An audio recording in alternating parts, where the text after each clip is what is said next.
She slapped him, right there, in front of everyone. A flight attendant drew back her hand and slapped a man across the face, a quiet, unassuming man in a faded flannel shirt, holding his 8-year-old daughter's hand, and the entire terminal went dead silent. Nobody moved. Nobody breathed. And the man, he didn't flinch, didn't raise his voice, didn't even blink. He simply looked down at his watch. "You have exactly 8 minutes," he said. That was the moment Vanessa Cole's entire world began to collapse. She just didn't know it yet. If you're watching this from Dallas, from Chicago, from anywhere across this great country, drop your city in the comments. I want to see how far this story travels. And if you believe people deserve to be judged by their character and not their clothes, hit subscribe. Because what happened next changed everything. The morning of September 14th started the way most mornings did for Ethan Brooks. I was up at 5. Not because an alarm forced him out of bed. Not because some assistant texted him about a board meeting or a quarterly projection. He was up because 8-year-old Lily had crawled into his room sometime around 3 in the morning, draped herself across 2/3 of the bed, and somehow managed to steal every single blanket despite weighing 62 pounds. Ethan lay on the sliver of mattress she'd left him, stared at the ceiling, and listened to her breathe. She breathed the same way her mother had. Slow and even, with that little pause right before the exhale, like even in sleep, she was thinking something through. He'd noticed it when Lily was barely a month old, lying in the hospital bassinet under fluorescent lights, and he'd leaned over to Sarah and said, "She breathes just like you." Sarah had laughed and said, "God help her." That was 12 years ago. A whole other life. He got up, carefully tucked the blanket back around Lily's shoulders, and went to make coffee. The kitchen was the only room in the house that truly showed signs of a child living there. Crayon drawings held to the refrigerator with souvenir magnets from places they'd traveled, a half-finished school science project on the counter, involving what appeared to be a baking soda volcano that had already erupted once, based on the dried white crust around the base, and a ceramic mug Lily had painted herself that said, "World's Best Dad," in uneven blue letters. The apostrophe missing, which Ethan thought made it even more perfect. I used that mug every single morning. He stood at the window and drank his coffee while the sun pulled itself up over the Dallas skyline. 43 years old. Flannel shirt he'd owned since his late 30s. Jeans worn soft at the knees. Socks with a small hole near the left pinky toe that he kept meaning to throw away and kept forgetting. By any reasonable observation, he looked like a man who drove a truck, watched football on weekends, and was maybe a little behind on his mortgage. House was in fact worth approximately $4.3 billion. But that number lived in spreadsheets and wire transfers and legal documents. It didn't live in this kitchen. It didn't live in the World's Best Dad mug, or the baking soda volcano, or the sound of Lily's footsteps when she finally woke up and padded down the hallway, rubbing her eyes. "Is there hot chocolate?" she asked. Not "good morning," not "hi, Dad," just the immediate business of the day. "There's hot chocolate," he said.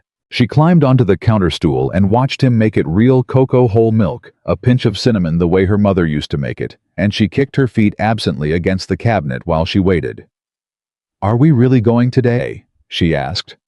"We're really going today. On the plane. On the plane."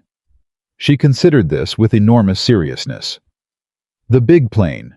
The big plane. She nodded slowly, as though confirming the terms of a contract. "Okay," she said.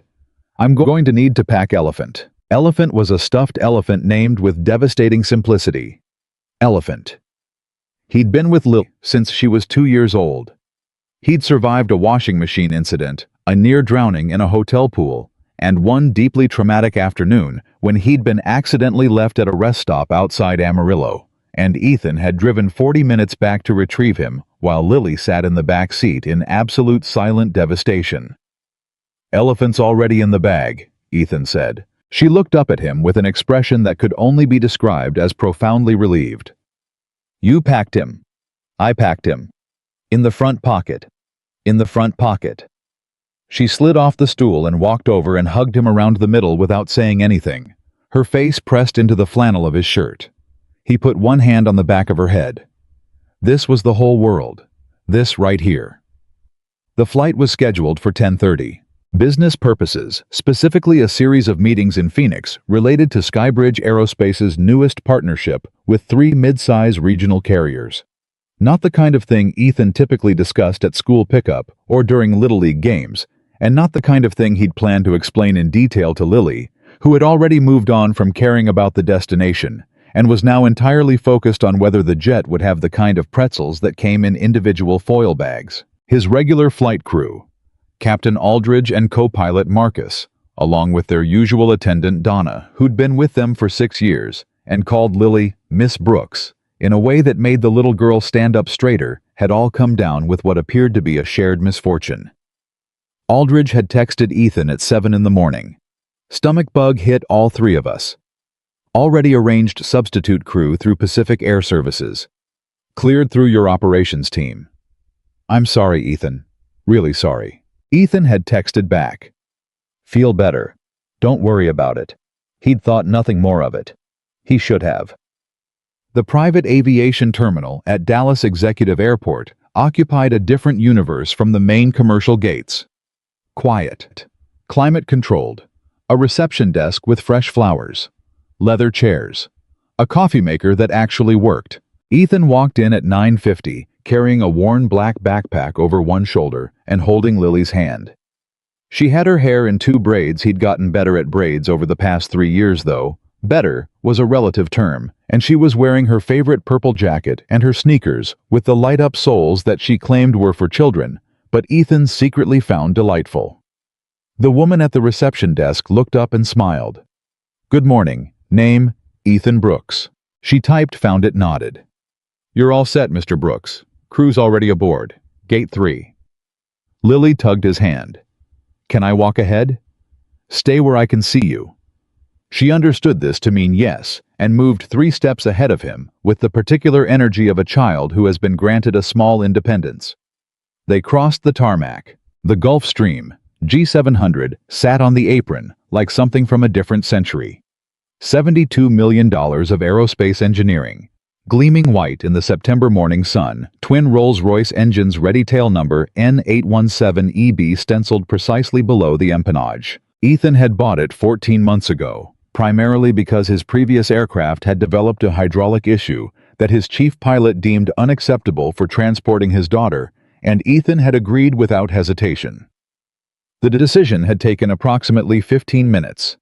The purchase of an aircraft that cost more than most apartment buildings in Manhattan had taken less time than choosing a restaurant. He never thought about that. He genuinely never thought about that. A pair of executives he vaguely recognized from the aviation partnership were already boarding ahead of them. Tailored suits, rolling luggage, the particular posture of men who believed themselves important. They glanced back at Ethan and looked immediately past him. He was used to that. Lily hit the air stairs first, her sneakers lighting up with each step, and Ethan followed. The interior of the G700 was exactly what $72 million looked like when someone with taste and no interest in ostentation put the order together. 12 seats in a forward cabin, each one Italian leather in a shade of warm cream, spaced with enough room that grown men could actually stretch their legs. A mid-cabin conference area with a real wooden table. Aft galley, aft lavatory partition wall between sections. It smelled like leather and something faintly floral. A cabin spray. Donna always used, apparently also, a Pacific Air Services standard. What Ethan noticed immediately was the new crew. 2 pilots had already closed the cockpit door. And standing near the galley holding a tablet was the flight attendant. She was in her mid-30s. Dark hair pulled back. Pacific Air Services badge clipped to her blazer lapel. Her name, he would learn shortly, was Vanessa Cole. She looked up when they boarded, and something shifted in her expression almost imperceptibly, but Ethan had spent 20 years reading rooms and reading people, and he saw it. The half-second assessment. The way her eyes moved from his face to his clothes and back. The small recalibration in her posture. "Can I help you?" she said. Her voice was professionally pleasant, but the words themselves were a question that carried an answer inside them. "What are you doing here?" "Good morning," Ethan said. "Ethan Brooks." She glanced at her tablet. Something passed across her face, a flicker of confusion maybe, or doubt. She didn't say anything to confirm or welcome him. She simply said, "Passengers are asked to take their seats quickly. We're prepping for departure." Lily had already moved forward, drawn by the particular gravity that large, comfortable chairs exert on 8-year-olds, and had settled herself into the forward window seat. The one Donna always saved for her, the one Lily had claimed years ago with the quiet certainty of a child who knows her place in the world. It was also, Ethan would note with no particular concern, the single seat with the best sightlines and the softest leather in the cabin. "Excuse me." Vanessa's voice sharpened. She moved forward with the tablet tucked against her chest. "Excuse me, young lady, that seat is reserved." Lily looked up at her. "For who?" "For VIP passengers." She looked at Ethan. "Is this your child?" "She is," Ethan said. "Can I ask what section you're booked in?" Ethan looked at her steadily. "We're not booked in a section, sir." She took a breath that made clear she was exercising patience she did not feel she should need to exercise. "This is a private charter with assigned guest seating. I'm going to need to see your boarding documentation." "I don't have boarding documentation," Ethan said. "I own the aircraft." The cabin went very quiet. One of the suited executives in the midsection looked up from his phone. Vanessa Cole smiled, and it was the kind of smile that isn't a smile at all, but a mask worn over something else entirely. "Sir," she said with exaggerated courtesy, "I completely understand. But this aircraft is owned by Skybridge Aerospace LLC, and I am responsible for credentialing every individual who boards. I'm going to need to verify." "Then verify," Ethan said simply. He sat down in the seat across from Lily's set, his backpack in his lap, and folded his hands. Something about his complete calm seemed to infuriate her more than argument would have. She made the verification call, or she appeared to. She stepped back to the galley and spoke quietly into her phone for 90 seconds, and then she came back, and whatever she heard on that call either didn't register clearly, or she chose not to let it change her behavior, because when she returned, her posture was if anything more rigid. "I spoke with our operations coordinator," she said. "The manifest lists Ethan Brooks as the flight's principal. But," she paused meaningfully, "there's no photo ID on file." "I'm happy to provide one," Ethan said. "I'm also going to need to verify that your guest," she looked at Lily, "is an authorized minor on the manifest." "She's my daughter." "Sir, I understand what you're saying." "What's your name?" Ethan asked. The question was quiet, conversational. But Vanessa Cole stopped speaking. "Your name," Ethan said. "On your badge." She straightened. "Vanessa Cole, Pacific Air Services." "Vanessa." He nodded. "My name is Ethan Brooks. My daughter's name is Lily Brooks. We are the only two Brooks on the manifest. There are no other Brooks on this aircraft or connected to this flight in any capacity. If your operations coordinator didn't explain that to you, I'd be happy to place a call myself to clarify." One of the executives across the aisle, a man in his 50s with silver hair and the particular stillness of someone who was beginning to suspect he was witnessing something he should be paying close attention to, set his phone face down on his knee. Vanessa Cole looked at Ethan, then at Lily, then back at Ethan, and made a decision she could not take back. "Sir," she said, and her voice had dropped to a lower register that the people in the forward cabin could hear, but that she perhaps believed was private. "I don't want to make this uncomfortable for the other passengers, but I have a responsibility to everyone on board, and I have to tell you," she paused, "you don't look like the owner of this aircraft." The silver-haired executive went very still. Lily looked up from the window. Ethan said nothing. "I don't mean any offense," Vanessa continued, as people always say, just before they mean precisely the offense they claim not to mean. "But this is a $70 million jet. Our passengers are executives, corporate officers, individuals of significant." She searched for the word standing. "And you came aboard with—" Her eyes moved briefly to the worn backpack on his lap. "I think there may have been a clerical error somewhere." "You think," Ethan said, "that I'm in the wrong place. I think it's possible that someone made a mistake on the manifest." "And what do I look like?" Vanessa. She didn't answer that. "What is it about the way I look?" Ethan said, still in that same quiet level voice. That makes you confident I don't belong here. Sir, I'm not. Because I'm curious. My daughter and I walked through the private aviation terminal. We were cleared at reception. We crossed the tarmac. We boarded. And the first words out of your mouth were, "Can I help you?" in a tone that suggested you very much hoped you couldn't. He tilted his head slightly. I'm asking you to be honest with me. What did you see when you looked at me that told you I didn't belong here? The cabin was absolutely silent. I just need to verify. You made the verification call. The documentation. I offered ID. You haven't asked for it. Vanessa Cole opened her mouth, closed it. And then, because she had moved too far down this road to simply stop and turn around, she made the call that would define the rest of the morning. She turned to Lily. Young lady, she said, and her voice had found a new coldness. I need you to get out of that seat. Lily looked at her. Why? Because that seat is not for you. But we're the only ones in this section. There are other seats in the back that are perfectly comfortable. Vanessa, Ethan said. And for now, I'm going to need you to, Vanessa. She stopped. Do not, Ethan said, and for the first time, something had entered his voice that was not calm, not anger exactly, but wait. Speak to my daughter that way. I am doing my job, sir. You are singling out an 8-year-old girl who has done nothing wrong. She is sitting in a seat. She is not bothering anyone. She is not causing any disruption. Whatever issue you have is with me, so address it with me. Lily had gone very still in her seat, the way children go still when they understand that something serious is happening, when they're trying to figure out if they should be scared or just wait for their parent to handle it. Ethan looked at her. Lil, I'm okay, Dad, she said quietly. He nodded once, turned back to Vanessa. Show me the specific regulation, he said, that prevents my daughter from sitting in that seat.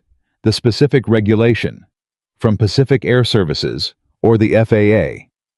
Because I have been in aviation long enough to know every relevant piece of documentation, and I want to see the one that says she can't sit there. Vanessa Cole's jaw tightened. I don't have to. Then she stays where she is. 3 things happened in quick succession. First, the executive with the silver hair, who had been watching all of this with increasing attention, stood up. He was a tall man well over 6 feet, and when he stood, the cabin felt smaller. Ethan, he said. Ethan looked over. The man extended a hand. Richard Calloway, Gen Air Ventures. I believe we're on the same meeting slate in Phoenix. Ethan stood and shook it. Richard, good to finally meet in person. Calloway nodded. He looked at Vanessa with an expression that wasn't hostile, but contained an absolute lack of warmth. He sat back down and said nothing more. He didn't need to. Second, Vanessa's phone buzzed. She looked at it. Something flickered across her face that might have been hesitation, or might have been nothing at all, and then she put the phone back in her pocket. Third, and this was the thing that should have stopped. Everything. Should have been the moment where a reasonable person took stock of the situation and recalibrated. Vanessa Cole did something that nobody in that cabin expected. She reached past Ethan, picked up his backpack by one strap, and set it on the floor of the aisle. Passenger belongings need to be stowed properly, she said, not on seats. He hadn't put it on a seat. He'd been holding it. The cabin moved from silence into something denser. Ethan looked at the backpack on the floor, then at Vanessa. He reached down, picked it back up, set it in his lap again. My belongings are fine, he said. Her color rose. Sir, I am asking you. I heard what you asked. To follow crew instructions. I will follow instructions that are reasonable, applicable, and evenly enforced. You haven't applied a single one of those conditions. If you cannot comply with crew directives, she said, and her voice had gone somewhere harder. I have the authority to request that you be removed from this aircraft. The words landed. Richard Calloway set his phone face down again. Lily from her window seat. Dad. It's all right, sweetheart. Sir. Vanessa was reaching for her own phone now. I'm going to give you one more opportunity to comply, or I am calling for ground security." Ethan looked at her for a long moment. Then he reached into his shirt pocket and withdrew his phone. He looked at the time. 10:14. "You have exactly 8 minutes," he said. She called security. They came quickly, the way airport security always does when they receive a call from crew. 2 officers in dark uniforms, serious-faced hands near their belts. They came aboard and immediately went to the flight attendant's side because that was the default, because authority in these situations usually speaks first and the other party waits. "Sir," the first officer said to Ethan, "I'm going to need you to step off the aircraft." "I understand," Ethan said, "and I'll do that in a moment. But first I want to ask you one question." "Sir." "One question, just one." He was completely calm. He had not raised his voice once. Not when she took his backpack. Not when she threatened security. Not when the officers boarded. He had a voice like still water, deep, clear, untroubled. "Would you please verify who owns this aircraft?" The first officer glanced at his partner. "Sir, that's not relevant." "It is directly relevant. The aircraft registration is publicly accessible. You can pull it on your tablet right now. N817EB. I'll wait." Vanessa Cole stepped forward. "Officers, this individual boarded without proper verification and has been refusing crew directives. I provided ID when asked. I answered every question asked of me. I complied with every legitimate request." Ethan's voice hadn't changed at all. "What I did not do was allow my 8-year-old daughter to be moved from her seat without cause, and I did not allow someone to throw my belongings on the floor." He paused. "Pull the registration." The second officer had already opened his tablet. The first officer was watching Ethan with the particular expression of a professional who is beginning to sense that something about this situation is not what he was told it was. Lily sat in her window seat with Elephant held in her lap and watched everything with enormous brown eyes. The tarmac was very bright and very quiet outside. The operations director's name was Paul Hendricks, and he appeared at the top of the air stairs approximately 4 minutes later, slightly out of breath, with the look of a man who had been paged about something he hoped was a misunderstanding, but feared was not. I was followed by a woman. Ethan recognized Carolyn Marsh, his own COO, who had been planning to drive to the airport to see them off, and had apparently gotten a call from Ethan's operations team that something was happening at the gate. She walked up the stairs behind Hendricks and looked at the scene. The security officer's Vanessa with her tablet. Ethan sitting with his backpack. Lily in the window seat, and her expression moved through several things very quickly before settling into a kind of professional stillness. "Mr. Brooks," she said. "Carolyn," Ethan said. Vanessa Cole turned. "Who are you?" "Carolyn Marsh, Chief Operating Officer, Skybridge Aerospace." She looked at Vanessa with the directness of a woman who had spent 15 years in boardrooms and had no remaining patience for theater. "And this is Ethan Brooks, founder and CEO of Skybridge Aerospace, the registered owner of this aircraft." She held up her tablet. On the screen, the FAA aircraft registration for tail number N817EB.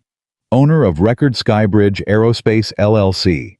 Principal operator Ethan D. Brooks. She turned the screen toward the security officers first, then toward Vanessa, then toward the cabin at large. Paul Hendricks, the operations director, had gone the color of old paper. Vanessa Cole looked at the tablet, looked at Ethan, looked at Carolyn, looked back at the tablet. The recognition when it came was not fast. It was slow and grinding like a door being opened that had been sealed shut for a long time. First the tablet, then Carolyn's title, then the registration number, then the name on the manifest she'd doubted. Then Calloway, who was now watching her from across the cabin with an expression of complete neutrality that was somehow worse than any anger. Then the cameras. There were 4 of them. Standard cabin surveillance installed during the aircraft's fit-out, their small red indicator lights steady and blinking above the forward bulkhead and the galley partition. She had been recorded. All of it. Every word. Every decision. The backpack on the floor. The tone she'd used with Lily. The call to security. All of it preserved time-stamped cross-referenced. And Ethan had known exactly where every camera was. He'd designed the interior. I'll ask everyone to remain seated, Ethan said, standing. His voice was the same as it had been from the very first word. Not louder, not triumphant, just steady. This won't take long. He looked at the security officers. I appreciate you responding quickly. I'd ask that you remain available for the next few minutes in case the operations director needs anything. They nodded. They looked a little stunned. He looked at Paul Hendricks. Paul, I'll need a copy of this morning's communications log between Pacific Air Services dispatch and your terminal operations. All of it, within the hour. Hendricks nodded rapidly. Absolutely. Yes, sir. He looked at Carolyn. Get James on the phone. James Whitfield, Skybridge's general counsel. A man who picked up calls on the first ring and had the quiet, efficient manner of someone who had seen everything and found none of it surprising. Carolyn was already dialing. And then Ethan turned to Vanessa Cole. She was standing very still. The tablet had been lowered to her side. Something had gone out of her posture. Not just the stiffness or the authority, but something underneath that something that had been holding her up. She looked suddenly like a person who had arrived at the end of a road she hadn't realized she was walking down until it stopped. Vanessa, Ethan said. She looked at him. I need you to understand something. His voice was not unkind. It was not cruel. It carried no satisfaction and no victory. What happened this morning is going to be looked at very carefully. Every decision you made, every word you said. The recordings exist. The witnesses exist. Nothing about this is going to get smaller or simpler with time. She opened her mouth. He didn't give her an opening to fill. But right now, he said, the only thing I want you to do. He paused and looked past her to the window seat where Lily was sitting with Elephant in her arms, watching her father with absolute trust, is apologize to my daughter. The cabin was completely still. Vanessa Cole looked at Lily. Lily looked back at her. For a long moment, nothing moved. And then Vanessa Cole, Pacific Air Services badge, still clipped to her blazer tablet hanging from her hand, said in a voice that had lost every bit of the authority it had carried 20 minutes ago. I'm sorry. Lily was quiet for a second. Okay, she said. She looked back out the window, her small chin resting in her palm, watching the tarmac, already thinking about something else entirely. Ethan nodded once. Then he sat back down. He set his backpack in his lap. He looked at his watch. 10:22, 8 minutes and change. Let's get ready for departure, he said. The aircraft lifted off the Dallas tarmac at 10:47, 17 minutes behind schedule, which Ethan considered inconsequential. He sat across the aisle from Lily, who had fallen asleep with remarkable speed once the tension left the cabin. Elephant tucked under her chin, her sneakers half off her feet, her braids slightly disheveled in the way of a child who is genuinely comfortable enough to let everything go. He watched her sleep. Richard Calloway across the aisle caught his eye and gave him one slow nod. The kind of nod that doesn't need words behind it. Ethan returned it. In the galley, the replacement Pacific Air Services attendant, a young man named Derek, who had arrived on the aircraft the moment Hendricks completed his calls, and who clearly had been given the shortest briefing of his career, was making coffee with the urgent efficiency of someone trying to be useful and unobtrusive simultaneously. Outside below them, Dallas shrank to a grid, then a smudge, then sky. Ethan opened his backpack. Inside, on top of his work documents, was a small folded piece of paper. He opened it. Lily had drawn it that morning in the half hour he'd given her to pack while he finished emails. A crayon drawing of a plane, unmistakably triumphantly, a plane despite having approximately 8 wheels and wings at unusual angles and 2 stick figures beside it. One tall with a rectangle of brown-yellow for hair. One small with enormous eyes and a purple jacket. Underneath, in her careful, blocky letters, "Me and Dad going on a adventure." He folded it back exactly along its creases, tucked it into his chest pocket over his heart, looked out the window at the open sky, and didn't say a word.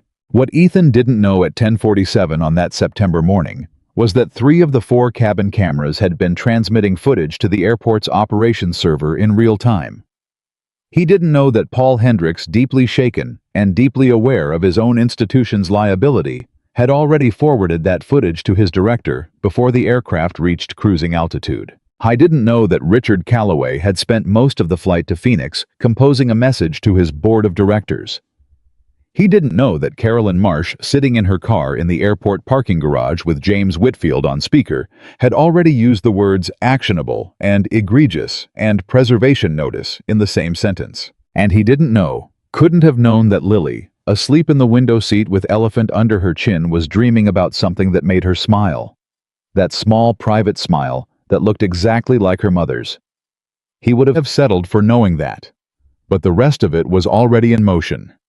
8 minutes. That's all it had taken. And the world was already changing. The wheels of the G700 touched down in Phoenix at 12:19. Lily woke up the way she always woke up from airplane naps. Confused for about 3 seconds. Then completely fine, as though sleep was simply a door. She walked through and walked back out of, without any trouble at all. She looked out the window, saw the desert light bouncing off the tarmac and said, "Are we there?" "We're there," Ethan said. "Did I miss the pretzels?" Derek, the replacement attendant, appeared from the galley with a small foil bag extended toward her before Ethan could answer.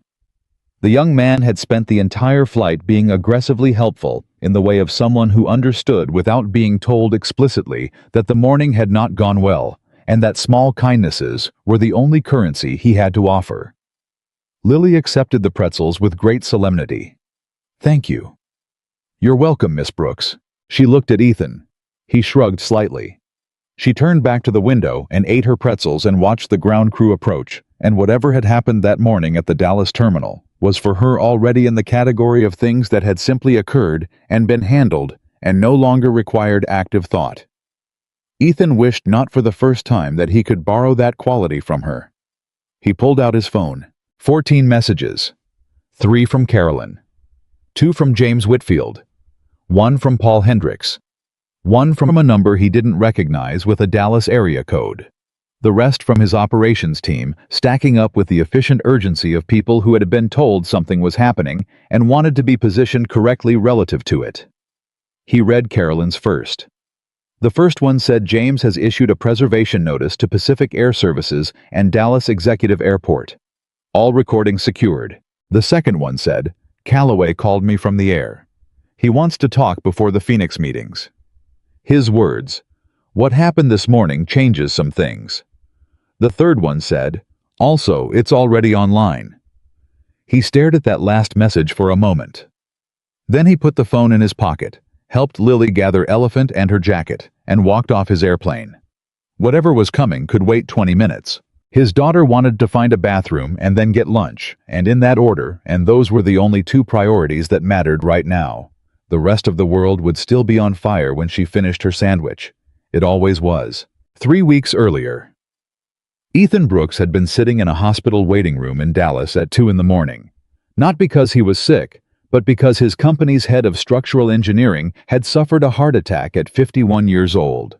And Ethan had driven to the hospital without thinking about it, the way you do when a person has been part of your work and your life for long enough that showing up is just what you do. He'd sat in a plastic chair under fluorescent lights with a bad cup of coffee and his phone off, and a woman across the room, maybe mid-60s, reading a paperback waiting on her own. Someone had looked up at him and said, "Long night." "Getting longer," he said. She'd smiled in a tired way that contained real understanding. "You family. Work," he said. And then because it was 2 in the morning, and the fluorescence had a way of dissolving the usual barriers. "He's been with me 11 years. That's something." She'd nodded. "It is." "You?" "My husband," she said. "Hip replacement. Routine they keep telling me." She paused. "I don't like the word routine when someone I love is under anesthesia." "That's reasonable." They'd sat in comfortable silence after that. She'd gone back to her book. He'd gone back to his thoughts.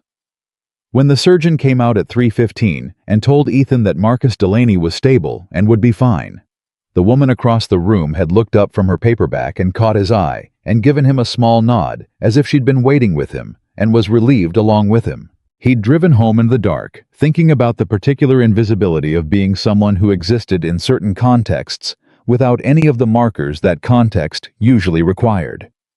The woman in the waiting room hadn't known who he was, hadn't cared. They'd been two people sitting in a hard room waiting for someone they loved to be okay. He'd thought about that for a long time. He thought about it again somewhere over New Mexico, looking at Carolyn's message on his phone.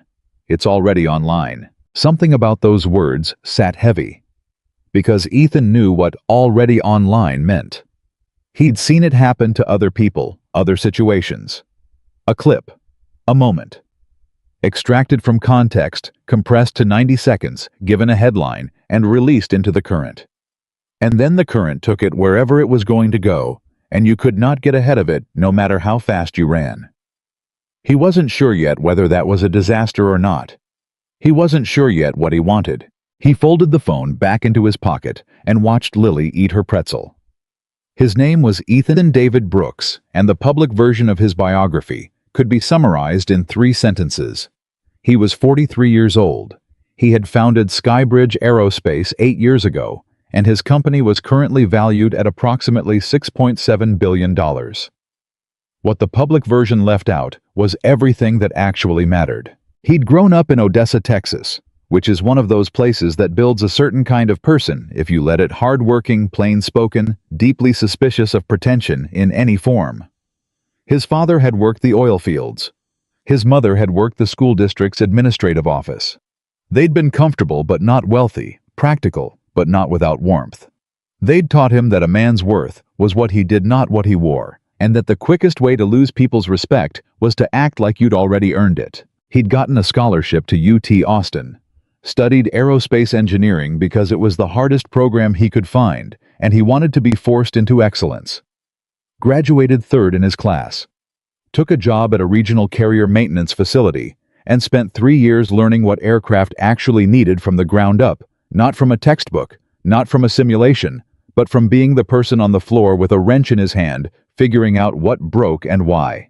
And there he met Sarah Ellen Kowalski, who was a logistics coordinator, who had red hair and strong opinions about everything, including the way the break room coffee was made, and the best route to take on the way home, and whether the ending of any given movie was earned or not.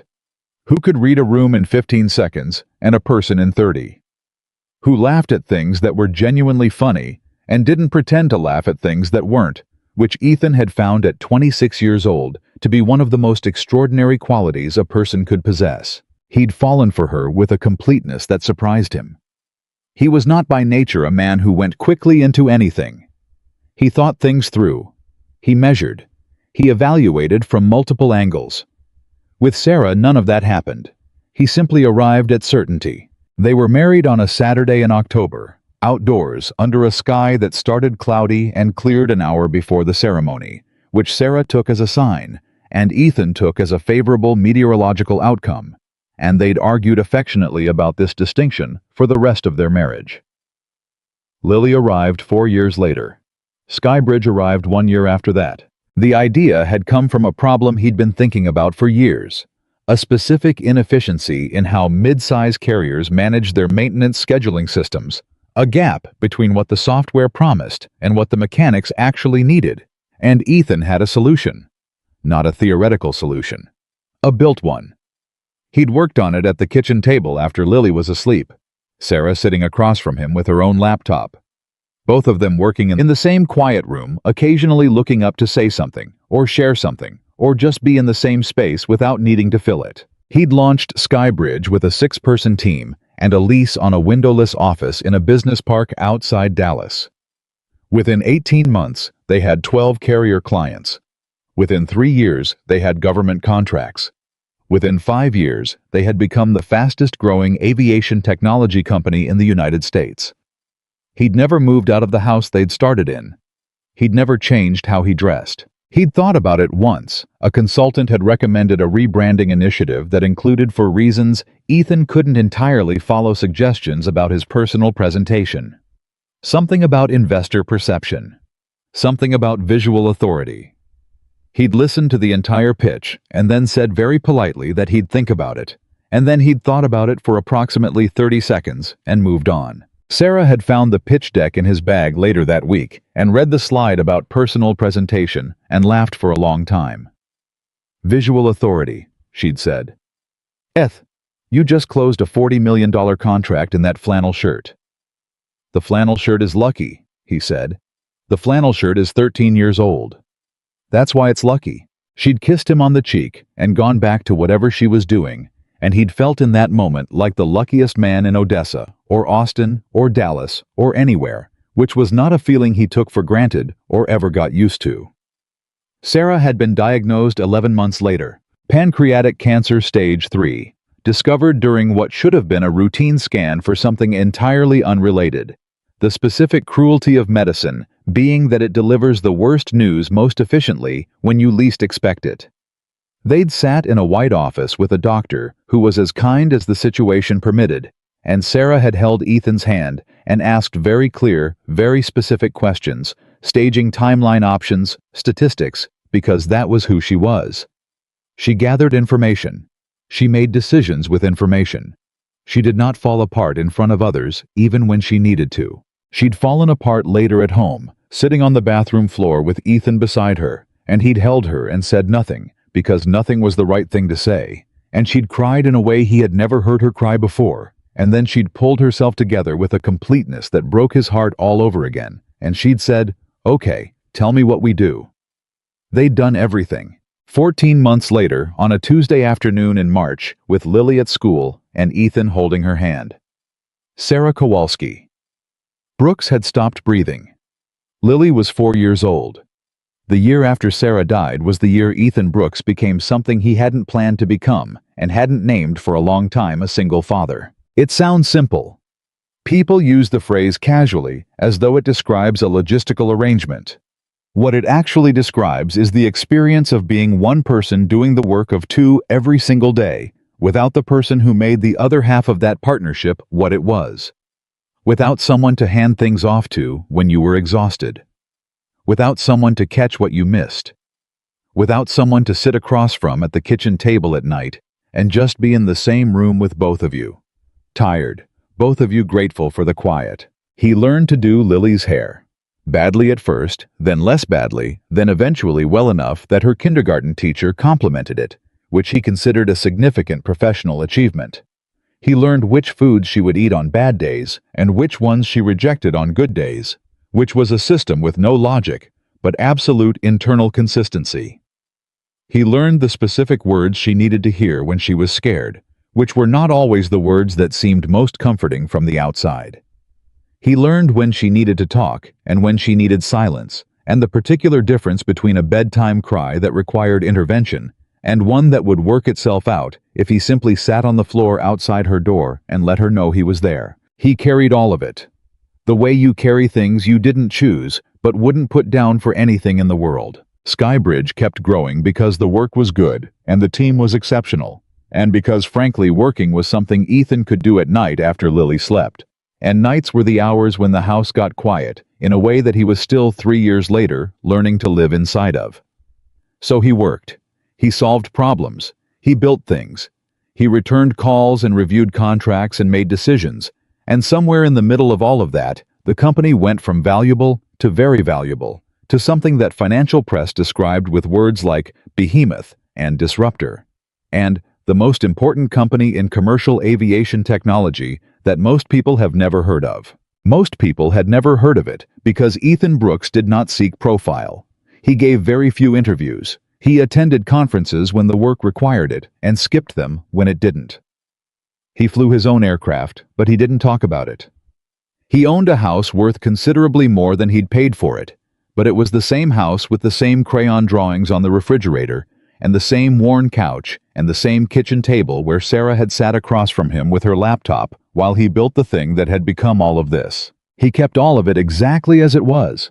He didn't know if that was wisdom or grief. Maybe it was both. What he knew was that he had promised Sarah not in the formal language of a deathbed promise, because Sarah had not trafficked in deathbed promises, she'd found them manipulative and beside the point. But in the ordinary language of a conversation they'd had 2 weeks before she died when she was exhausted, and he was sitting beside her, and she'd looked at him with those clear eyes and said, "Don't let Lily grow up thinking money is what makes a person important. Okay, just don't let that happen." And he'd said, "I won't." He meant it then. He meant it now. He meant it every morning he put on a flannel shirt and poured coffee into a mug that said, "World's Best Dad," and drove a truck that was 8 years old and entirely functional. He meant it every time someone looked at him the way Vanessa Cole had looked at him that morning. He meant it especially then. What the aviation world had come to understand about Ethan Brooks over the past several years was that he was not a man who announced himself. He'd walked into negotiations worth hundreds of millions of dollars wearing work boots and been mistaken for an assistant. He'd attended industry conferences under his own name and had people ask him what company he worked for. He'd sat in meetings next to men in $1,000 suits who'd talked past him and through him right up until the moment someone explained who he was, at which point those same men became suddenly desperately attentive in a way that Ethan found both predictable and exhausting. He didn't hold it against them. People used the information available to them, and appearance was information even when it was wrong. He understood this the way he understood a lot of uncomfortable things about human nature, not with anger, but with a kind of clear-eyed patience that had taken years to develop. What he was less patient about, and had never been able to entirely make peace with, was when those assumptions touched Lily. When a receptionist at a hotel had spoken to her with a dismissiveness that wouldn't have been there if Ethan had been wearing a suit. When a parent at a school event had redirected their child away from Lily without quite meeting Ethan's eyes. When teachers assumed he wouldn't be at parent nights and then seemed genuinely surprised to find him there, attentive and prepared, and asking better questions than most of the room. Every time it happened, he felt something move in him that wasn't anger and wasn't pride and wasn't grief, but was some combination of all three layered and compressed over years until it had become a particular kind of weight that he carried alongside everything else. He had never made a scene. He had never raised his voice. He had never called attention to the gap between what people assumed and what was true, because attention wasn't the point. Character wasn't the point either, not in the way people used that word, not as a thing to be demonstrated. It was just who he was. And this morning at Dallas Executive Airport, for the first time in as long as he could remember, someone had crossed the line that moved it from his life into Lily's in a way that could not be quietly absorbed and set aside. He thought about that on the drive from the Phoenix airport to the downtown conference hotel, Lily asleep again in the back seat with her head against the window and Elephant on her lap. And he thought about what Carolyn's message had said. "It's already online." He pulled out his phone. He typed her name in the search bar. He found it in 11 seconds. The clip was 53 seconds long. Someone in the forward cabin, he didn't know who yet. He'd find out later. It was a junior associate at one of the partner firms traveling on the same manifest, sitting in the aft section with his phone already in his hand because he'd been planning to record the takeoff, had captured it from a low angle, partially obscured by a seatback. But you could hear everything. You could hear Vanessa Cole's voice perfectly clear saying, "You don't look like the owner of this aircraft." You could hear the silence that followed. You could hear Ethan's voice steady and quiet. "What do I look like to you, Vanessa?" You could hear her not answering. And 50 seconds later, you could hear Lily's small voice from the window seat when Vanessa told her to get out of the chair. "But we're the only ones in this section." The clip cut there. It had been posted 4 hours ago.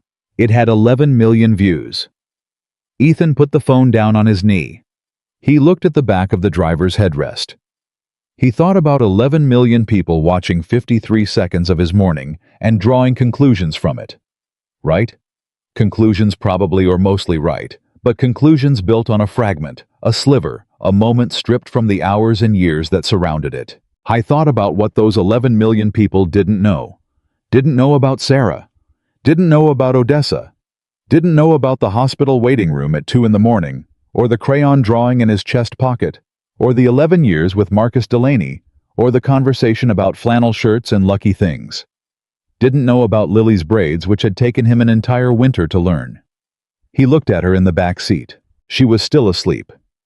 The desert light was coming through the tinted window and falling across her face in a way that made her look very young and very peaceful.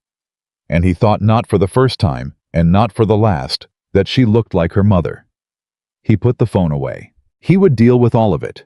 The clip, the calls, the contracts, the press, the investigation that Paul Hendricks had already launched, and the one that Pacific Air Services was probably trying very hard not to have to launch.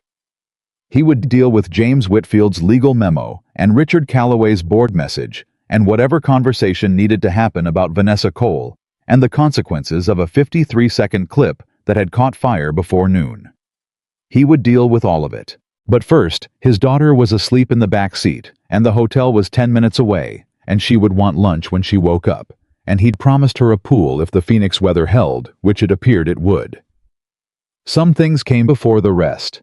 They always had. They always would. The Phoenix meetings went 3 hours.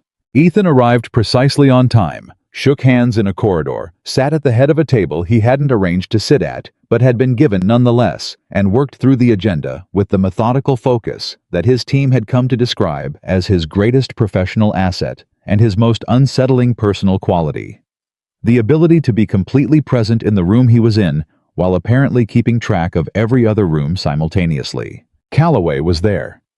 He sat across the table and said nothing about the morning during the meetings themselves, but during the break, 12 minutes, coffee and bottled water. Along a credenza, the particular energy of a room that has been released briefly from structure, he came and stood beside Ethan with his own cup and said very quietly, "I want you to know something." Ethan waited. "I've been in this industry 31 years, Calloway said. I've seen a lot of men in a lot of rooms. I've seen men who had a lot and acted like more, and I've seen men who had more than anyone knew and acted like less." He took a sip of coffee. "This morning was the clearest example of the second kind I've ever seen in person." Ethan said, "I appreciate that. I'm also going to tell you something that might be uncomfortable." "All right. There are people on my board who would have done exactly what she did. They would have seen you walk on that plane and made the same call she made." He said it flatly, not defensively, with the matter-of-factness of a man naming a problem he had decided to stop pretending didn't exist. "I'm not saying that to excuse it. I'm saying it because I think you know it's true, and I think it matters that the people in this room say it out loud." Ethan held his coffee cup with both hands. "It does matter," he said. "Thank you." Calloway nodded once. They stood there a moment longer in the pleasant way of two men who had reached an understanding without needing to elaborate on it. Then someone called the room back to order, and they returned to their chairs, and the afternoon continued. By the time the meetings closed at 5:15, the clip had 47 million views. Carolyn texted him the number while he was still in the elevator. He read it, put the phone away, and went to find Lily at the pool. She was there as promised. She'd gotten into this pool approximately 2 minutes after arriving at the Hotel Elephant, safely stowed on a lounge chair, well away from the water. And she'd been there ever since, in the particular suspension of a child who has decided that a pool is the correct environment and sees no compelling reason to exit it. The afternoon sun had moved the shadows across the deck, and she'd moved with them, tracking the light the way she always did, instinctively comfortable in her body and her world, in a way that made Ethan quietly grateful every time he noticed it. "Dad." She waved from the far end with both arms, as though he might have missed her. "Watch this." He sat down on the edge of a lounge chair, still in his meeting clothes, and watched. She jumped. A cannonball, technically, though the execution needed work. She went under and came back up sputtering and laughing, pushing wet hair out of her eyes, looking at him to confirm the assessment. 8 out of 10, he said. 8 outrage. That was at least a 9. The entry angle was off. The entry angle was perfect. The splash radius was adequate but not spectacular. She considered this with the gravity of someone taking professional feedback seriously. Then she climbed back up the ladder with purpose. "Watch this one," she said. He watched. She jumped. She went under. She came back up. He said 9.5. She pumped a fist in the water. "Yes." He smiled. The sun was low, and the deck was quiet, and the world was for this particular moment exactly what it needed to be. His daughter was alive and happy and whole. The water was sparkling around her. She was going to demand pasta for dinner, and he was going to say they should try something new, and she was going to give him the look she'd perfected at approximately age 6 that communicated profound patience with his optimism, and they were going to end up eating pasta. And somewhere out there, the clip had 47 million views. And somewhere back in Dallas, Paul Hendricks was composing a very careful report. And somewhere in a city he didn't know yet, Vanessa Cole was watching the same clip that everyone else was watching, seeing herself from the outside for the first time, and sitting with whatever that felt like. And none of that touched this. This pool, this light, this girl who leaped into water without hesitation and came up laughing. He pulled the crayon drawing from his chest pocket, unfolded it carefully, the way you handle something that matters, looked at the plane with 8 wheels and the 2 stick figures beside it. Me and Dad going on an adventure. He folded it back, set it in his shirt pocket, pressed his hand flat against it for just a moment. Dad? Lily was at the pool's edge again, dripping, hands on her hips, the picture of someone who will not allow distraction. Are you watching? I'm watching, he said. Okay. She took a breath, stepped back 2 paces for runway. This one's a 10. She ran, she jumped, she flew briefly above the blue water. And then she was gone under the surface, and a second later she erupted back up into the evening air with a sound that was somewhere between a shout and a laugh, and it rang across the quiet pool deck and off the walls and up into the desert sky. He watched her. He did not look at his phone. He did not check the count. For this 1 hour, in this one place, he just watched his daughter fly. And somewhere far behind them, the world was turning without him. And something that had started 8 minutes before a departure on a Tuesday morning in Dallas was moving through it like a current gathering. Everything in its path, building towards something none of them had anticipated and none of them could stop. But Ethan Brooks did not know the full shape of it yet. And even if he had known, he would have stayed right where he was, watching Lily, watching her fly. The clip hit 60 million views by midnight. Ethan knew this because Carolyn called him at 11:58, which was the kind of call time that meant something had crossed a threshold that could no longer be managed quietly. He was still awake. He'd been awake since 9, sitting in the hotel room chair after Lily was asleep, working through emails with the television on mute and his shoes still on, which was a habit Sarah had gently mocked for 11 years and which he'd never managed to break. 60 million, Carolyn said without preamble. I saw, he said. CNN picked it up at 11, Fox at 11:15. By 11:30, it was on every major network feed. Ethan, this is not a viral clip anymore. This is a national news story. He rubbed the back of his neck. How is Pacific Air Services responding? They haven't. Their communications team put out a holding statement at 9. We take all incidents seriously, currently reviewing, and then went completely dark. Which tells me their lawyers are running the show now. And Hendricks. Paul Hendricks submitted a full incident report to Dallas Executive Airport's Board of Directors at 6:17 this evening. He included the surveillance footage, the communications log, the crew assignment records, everything. She paused. He called me before he submitted it. He wanted me to know he wasn't going to minimize anything. Ethan said, I appreciate that. He also told me something interesting.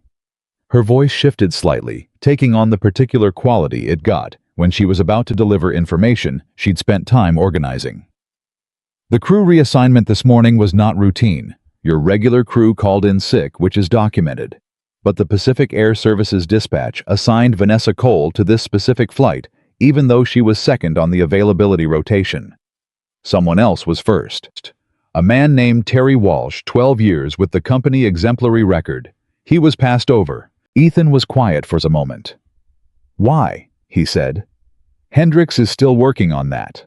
But the dispatch supervisor on duty this morning has already retained personal legal counsel. Another pause. People don't lawyer up that fast unless they're afraid of something specific. Ethan looked at the ceiling. The hotel room was very quiet around him, the kind of quiet that late nights in strange cities have, full of the sense of an enormous world carrying on just beyond the walls. All right, he said. Keep me posted. Get some sleep, Carolyn. You too, she said in the tone of a person who knows that won't happen. She was right. He sat in the chair for another hour watching the muted television where he could see on the news ticker at the bottom of the screen his own name scrolling past at regular intervals. He watched it go by 3 times before he turned the television off and sat in the dark and thought about what Carolyn had said. Someone had specifically assigned Vanessa Cole to his flight. A question that started there did not end in a comfortable place. He woke Lily at 7 with the specific strategy he'd developed over years. He opened the curtains first. Said nothing. Let the light do the work. She moved through her morning phases, the resistance, the negotiation, the eventual capitulation, while he made coffee from the room's machine, which was adequate, and checked his phone, which had accumulated 41 new messages overnight. The 42nd message, which arrived while he was reading the others, was from a number he didn't have saved. Dallas area code. The message was 3 sentences. Mr. Brooks. My name is Marcus Webb. I was the dispatcher on duty yesterday morning at Pacific Air Services. I need to talk to you. Ethan read it twice. Then he put the phone face down on the dresser, helped Lily find her other sneaker, which had ended up under the bed during the night, through mechanisms he could not explain, and took her downstairs for breakfast. The sneaker took 4 minutes to locate. The message from Marcus Webb sat face down on the dresser the whole time. Some things needed to be done in the right order. Breakfast was the hotel's dining room, which was nearly empty at 7:20. Just a few business travelers with laptops, and the particular focused efficiency of people catching up on things before the day swallowed them. Lily ordered pancakes with complete confidence and ate approximately 60% of them before pivoting to the opinion that she was full, which Ethan accepted as the natural arc of the situation. He drank his coffee and watched her draw faces in the syrup with her fork and thought about Marcus Webb. A dispatcher who reached out directly from a personal phone, not through any official channel, with a message that said, I need to talk to you. Not, I'd like to speak with you. Not, please contact our communications team. I need to talk to you. The language of someone carrying something they couldn't keep carrying. Dad, Lily said. He looked up. Yeah. People keep looking at us. He glanced around the dining room. She wasn't wrong. 2 of the business travelers had their phones in slightly unusual positions, not actively recording, but oriented. A woman by the window had looked up from her laptop 3 times in as many minutes.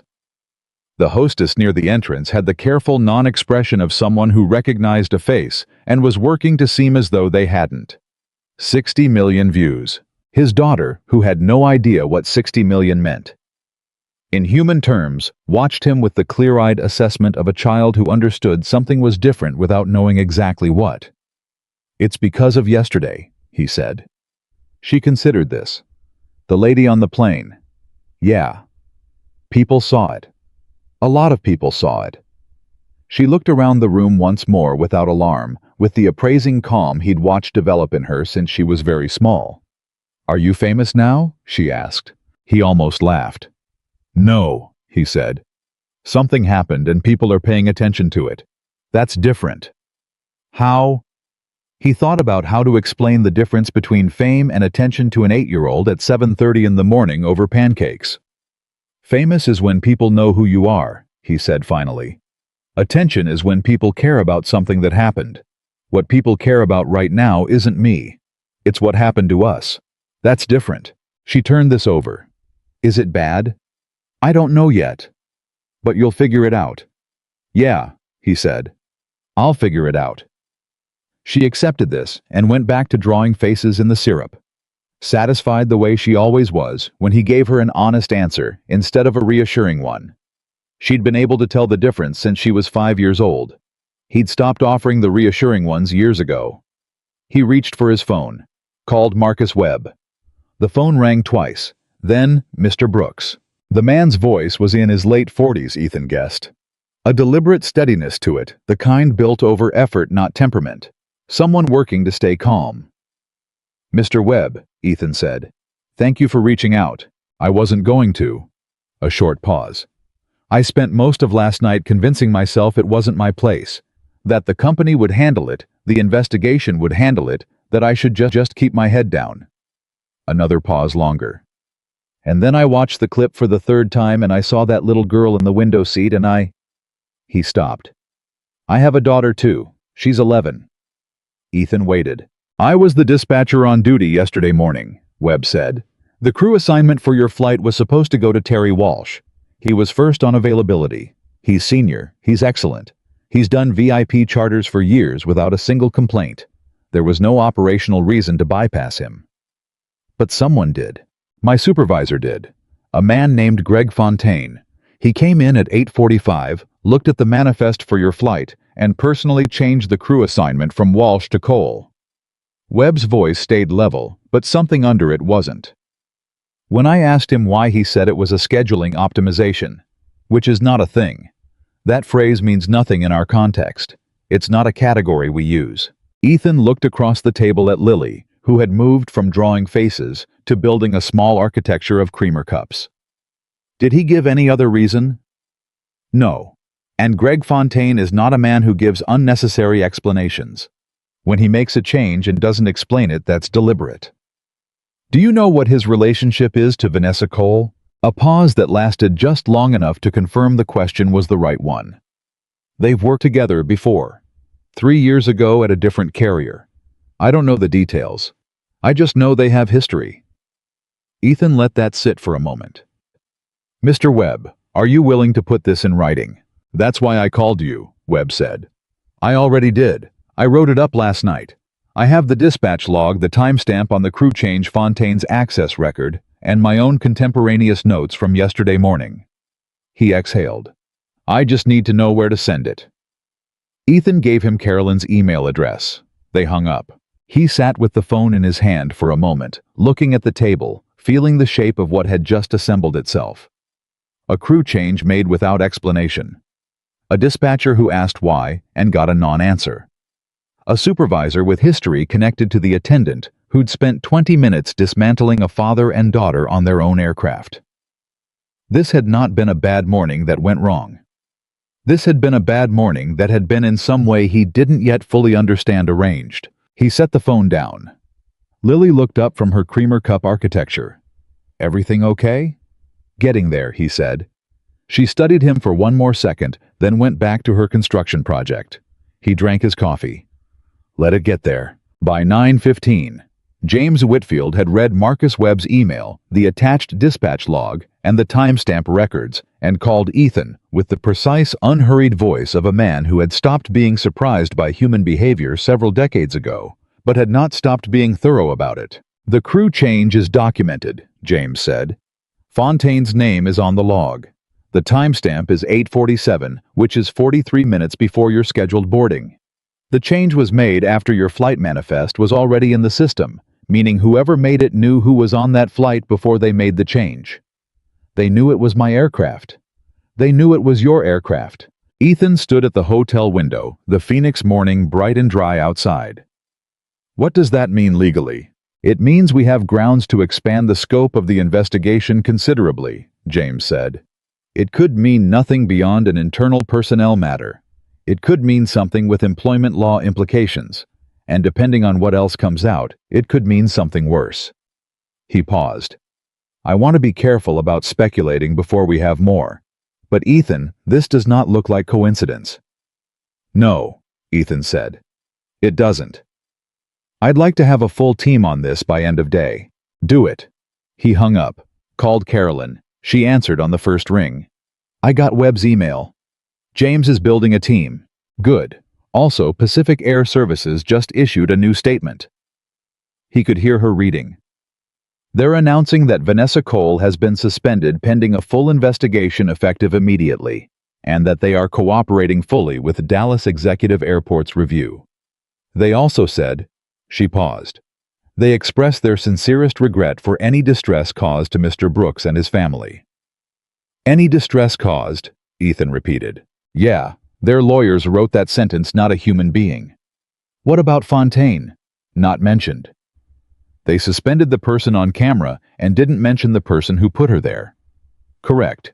I thought about that. About the careful architecture of a public statement that acknowledged one thing precisely enough to seem transparent while leaving the larger question entirely unaddressed. He'd seen it before. He'd seen companies do it. He'd seen individuals do it. The controlled release, give up the piece that's already on video, hold on to the piece that isn't. I want to be very careful here, he said. I know. I don't want this to become a campaign. I don't want lawyers issuing statements to newspapers. I don't want Lily's name attached to any of this. I understand. What I want is the full truth, all of it. What happened yesterday, who arranged it, and why. Not for press, for the record. Carolyn was quiet for a moment. And Vanessa Cole, he looked out at the morning. Thought about a woman standing in a cabin with a tablet against her chest and a decision she had made and could not take back. Thought about the way her posture had changed when the registration appeared on the screen. That slow, grinding recognition. She made choices, he said. She has to live with those choices. But I'm not interested in destroying her life. I'm interested in understanding how she got on that aircraft in the first place and whether someone put her there. All right, Carolyn said. I'll keep you posted. He stood at the window for a moment after hanging up. The morning was completely ordinary outside traffic blue sky, a delivery truck pulling into a hotel entrance below. The world going about its business. 60 million people had watched 53 seconds of his life. And somewhere in Dallas, a dispatcher named Greg Fontaine was sitting with his name on a log that put him exactly where he didn't want to be. The story broke at noon. Not the clip was already everywhere. What broke at noon was the layer beneath it. A reporter at the Dallas Morning News had made calls the previous evening, and the report ran on their website at 11:58, and by noon, every national outlet had picked it up. Sources indicate crew assignment on Brooks' private flight was altered 43 minutes before boarding, raising questions about whether attendants' behavior was random or preceded by deliberate action. Ethan read it in the back of a car on the way to a lunch he'd nearly canceled, and then decided not to because the Phoenix meetings were real work, with real people who had flown in for real purposes, and he was not going to let what was happening in Dallas collapse what he'd built here. He put the phone away. He did the lunch. How was completely present the way he always was, the way that unnerved people who expected distraction. He answered questions, made decisions, shook hands. An hour and 40 minutes of genuine work, and then he went back to the car, and his phone had 37 new messages, and the Dallas Morning News story had been shared 400,000 times, and Greg Fontaine had not appeared at his scheduled shift at Pacific Air Services that morning, and had not called in, and was not answering his phone. Carolyn's message said, Fontaine is gone. HR confirmed he didn't show. Personal items still in his locker. Nobody knows where he is. Ethan read that twice. A man who made a crew assignment on a Tuesday morning in Dallas was now missing. That was not the behavior of someone who'd made a scheduling error. That was the behavior of someone who knew what was coming and had decided to be somewhere else when it arrived. James Whitfield called at 2:47. I want to tell you something before it comes out through other channels, James said, which was his standard opening for information that was going to change the shape of a situation. Go ahead, Ethan said. Vanessa Cole. Before she was with Pacific Air Services, she worked for a company called Meridian Charter Group. Dallas-based mid-size operation. Meridian was acquired 18 months ago. A pause. Acquired by a holding company called Trident Capital Group. Ethan didn't say anything. Trident Capital Group, James continued, is a subsidiary of Preston Holdings, which is owned principally by a man named Dale Preston. The name landed with the specific weight of something Ethan had been half expecting without knowing he'd been expecting it. Dale Preston. I knew the name. Knew it the way you know the names of people who occupy the same industry in adjacent positions and have over years occupied those positions with an aggression that had occasionally bumped up against your own work. Preston was in aviation, not technology, not the operational side, but the business side. Financing. Acquisitions. The purchase and restructuring of carriers and related companies. He was 61 years old, had a reputation for being exactly as ruthless as he needed to be, and slightly more ruthless than he needed to appear, and had made approximately 2 attempts in the past 4 years to purchase companies that either competed with Skybridge or provided Skybridge services, both of which had been declined. Ethan had met him once at an industry conference in Miami 2 years ago. Preston had shaken his hand, complimented the Skybridge growth numbers with a warmth that didn't reach his eyes, and said very pleasantly that he hoped they'd find ways to work together. Ethan had said he was sure they'd have opportunities to discuss. Neither of them had meant it. James, Ethan said. I know. Is this documented? The corporate structure is fully documented. The ownership chain is public record. Whether it means what it appears to mean is something we cannot say definitively yet. James's voice was its usual careful self. But Ethan Fontaine worked for Meridian before Pacific Air Services. Cole worked for Meridian before Pacific Air Services. Both of them transferred to Pacific within the same 6-month window after the Trident acquisition. Both of them wound up on your crew assignment roster. A long pause. And Dale Preston has a meeting scheduled next month with 2 of the same regional carriers involved in your Phoenix partnership. The room was very quiet. Ethan said he was trying to disrupt the partnership. I'm not going to say that. But that's what you're thinking. I'm thinking the documented facts are interesting, and that the undocumented inference is even more interesting, and that your legal team is going to need to work very carefully to establish what can and cannot be proven. James paused. But yes, that is what I'm thinking. Ethan sat with it. The whole shape of it. A man who wanted a partnership disrupted. A crew assignment changed at the last minute. An attendant positioned on a flight she wasn't supposed to be on with a history of behavior that someone was apparently confident she'd exhibit under the right conditions. A confrontation. A clip. A story. Not a random bad morning. A play. A play that had gone exactly as planned except for one variable. The variable was Ethan Brooks himself, who had not yelled, who had not escalated, who had not given anyone the footage they needed of an angry billionaire in a confrontation that could be spun in a different direction, who had simply asked one question calmly and waited for the answer. The play had been designed for a different man. It had gotten him instead. And because it had gotten him instead of a story about a billionaire behaving badly, there was a story about a father and his daughter, and 8 minutes and 60 million people had watched it, and now it was unraveling in ways that nobody who designed it had accounted for. James, he said. Yes. Don't go to press with any of this. Not yet.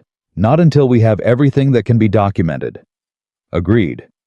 And find out where Greg Fontaine is. We're working on it. He hung up. He sat in the quiet for a long moment. Then he did something he hadn't done all day. He took the crayon drawing out of his pocket, unfolded it, looked at it. 2 stick figures, a plane with 8 wheels. Me and Dad going on an adventure. He thought about Sarah. About what she would have said if he'd called her right now, if he could have called her right now and described the shape of this day. The clip. The 60 million views. The dispatcher. The missing supervisor. The corporate chain that led, if you followed it carefully enough, to a man in Miami who'd smiled with eyes that didn't mean it. He thought he knew what she'd have said. She'd have been quiet for a moment, the way she got quiet when she was organizing information. And then she'd have said, probably, so someone thought they could use one bad morning to blow up everything you've built. And instead they handed you 60 million witnesses. And then she'd have paused and said, how's Lily? And he'd have said, she's good. She's asking about pasta. And Sarah would have said, then you're fine. He smiled, folded the drawing back along its creases, put it in his chest pocket, pressed his hand flat against it for a moment.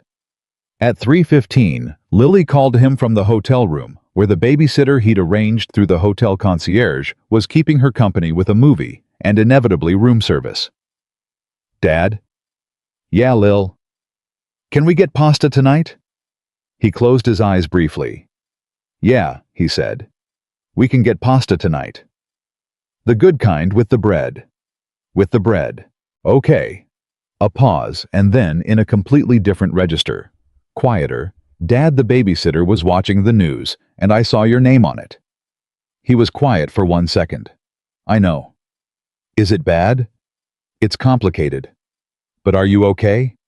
He thought about Greg Fontaine and Dale Preston, and corporate ownership chains, and 53 seconds, and 60 million views, and the particular loneliness of sitting in a Phoenix hotel room, understanding that someone had designed a morning to hurt you. Yeah, he said.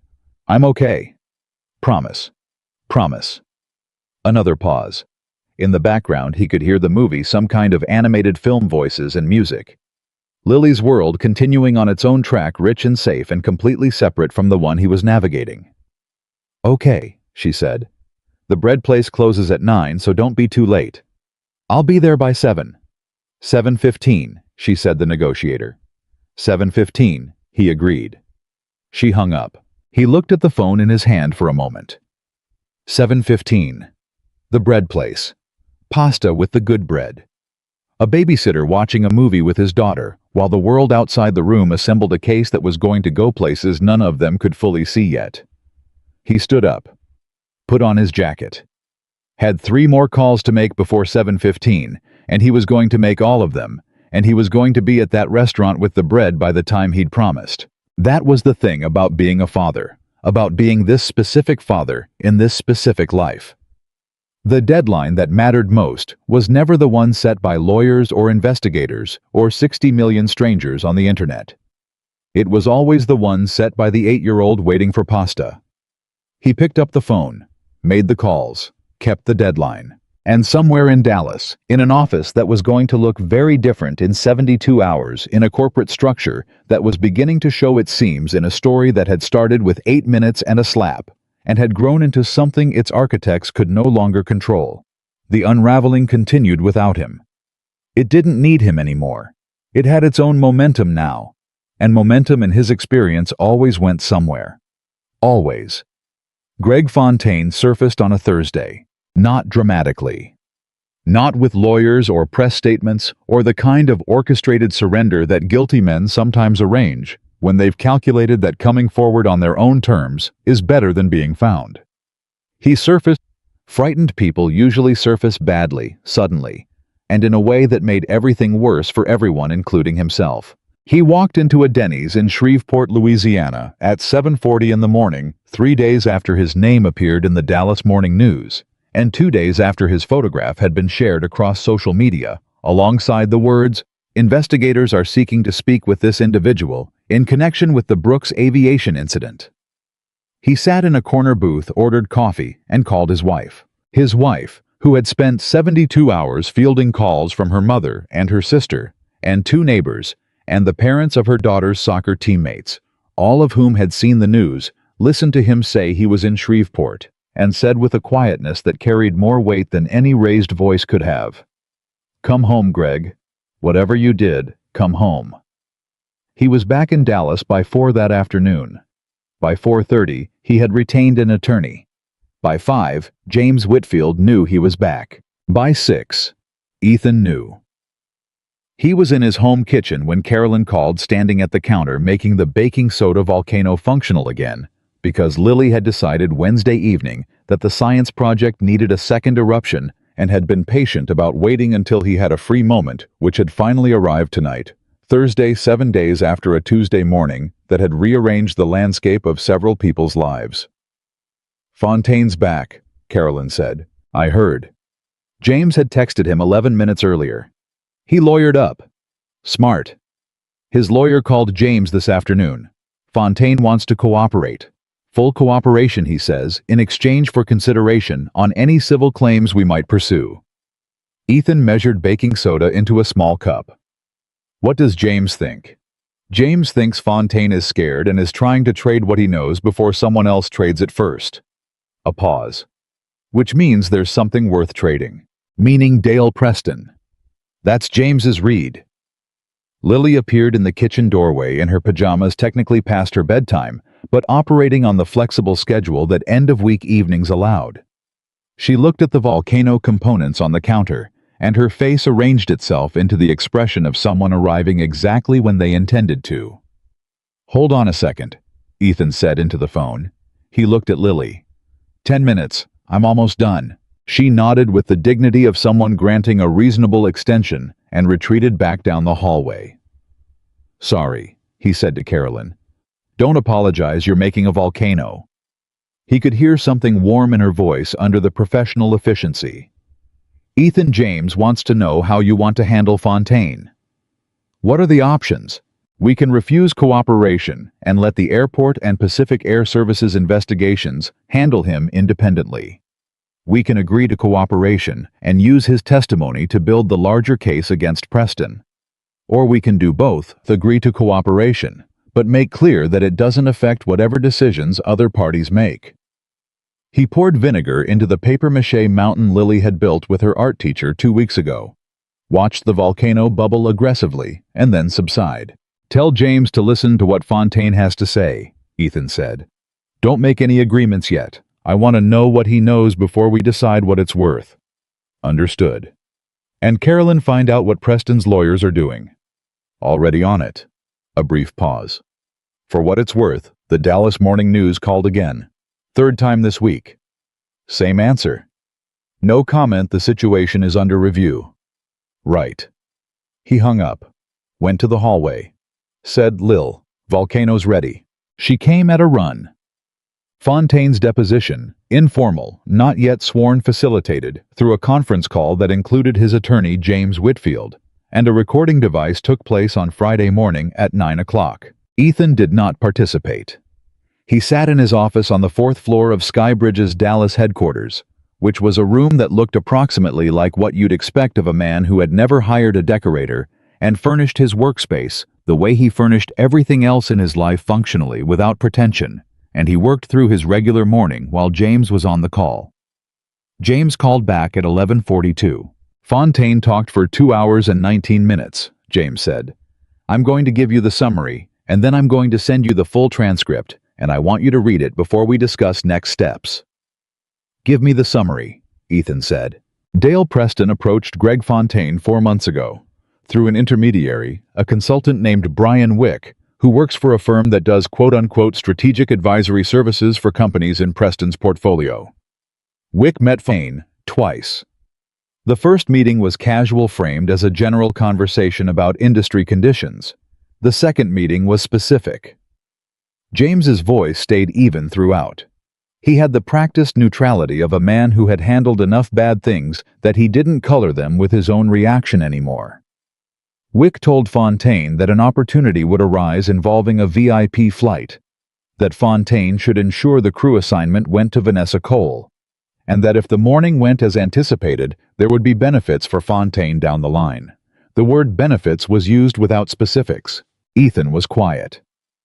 "Fontaine says he didn't know exactly what was planned. He says he thought it was a business intelligence operation, getting someone friendly inside a competitor's flight for informational purposes. He claims he didn't know Cole was going to escalate the way she did." James paused. "I don't know if I believe that, but it's what he says." "And Cole, did she know who I was?" "Fontaine says he told her the aircraft owner was someone connected to a company Preston was interested in. He says he told her to be observant and report back. He says he did not tell her to cause a scene." Another pause. "Again, I'm reporting what he says, not vouching for it." Ethan stood up from his desk and walked to the window. The Dallas skyline was clear and hard in the October light, the kind of day that has no weather to speak of, just air and distance. "So Cole may have improvised," he said. "It's possible. It's possible she saw a man in a flannel shirt and made decisions based on what she believed independently of what Fontaine told her to do. It's possible the escalation was genuinely hers." James paused.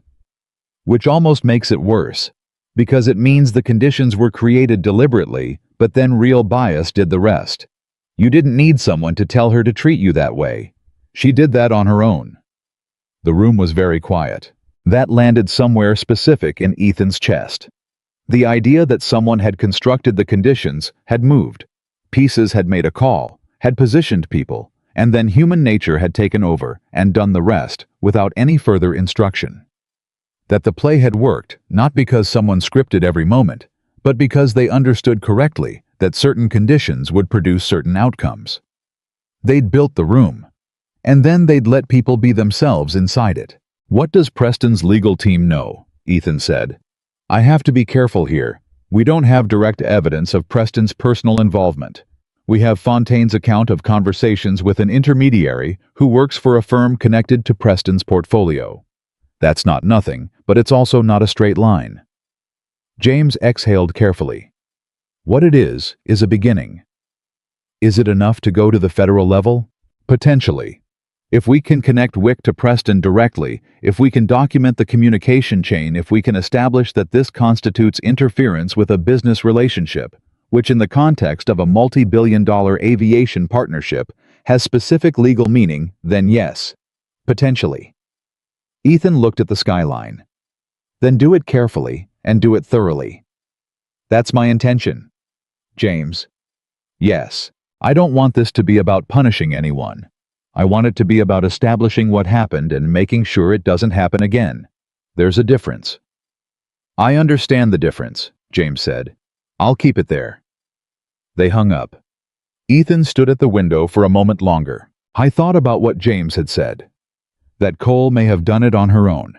That the conditions were created deliberately, but the behavior inside them was real. He'd been turning that over since the phone call ended, and it kept landing in uncomfortable ways.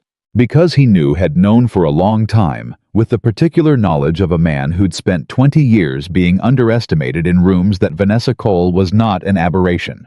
She was not a uniquely broken person who had uniquely bad instincts. She was a person who had walked into a set of conditions that confirmed what she already believed, and had acted on those beliefs without a second thought. The play had worked because the bias already existed. Preston hadn't created the bias. He'd just found it and pointed it at something. That distinction mattered. He wasn't sure yet what to do with it, but it mattered. The 83 million view mark hit on Friday afternoon. Ethan knew this because his phone buzzed with a text from an unknown number that said simply, 83 million. You should talk. JP. He had no idea who JP was and deleted it, which was the fate of approximately 40% of the messages he received that week. The other 60% he delegated to Carolyn, who had become the single most efficient human being he had ever worked with over the past 8 days, absorbing an impossible volume of calls and inquiries and interview requests, with the calm precision of a person who was either constitutionally unflappable or had simply decided that flapping was not a useful option. 3 broadcast networks had requested interviews. 2 major newspapers had sent formal letters. A morning show had called Carolyn's cell directly, which Carolyn had found impressive in its audacity and had declined in 25 seconds without breaking stride. Ethan had said no to all of it, not because he was hiding, not because he was afraid of what he'd say, but because he had learned over 20 years of building things in public and in private that the moments when you most feel the pressure to speak are almost always the moments when silence is the more powerful choice. Let the facts move. Let the investigation build. Let the documented truth do what documented truth does when it's given room to breathe. The morning show called again Saturday. Carolyn said no in 23 seconds. She was getting faster. What? Ethan did not anticipate. What none of them anticipated, including James, including Carolyn, including Richard Calloway, who had become over the course of the week. Something approaching an ally with genuine investment in the outcome was Vanessa Cole. Her attorney called James on Saturday afternoon.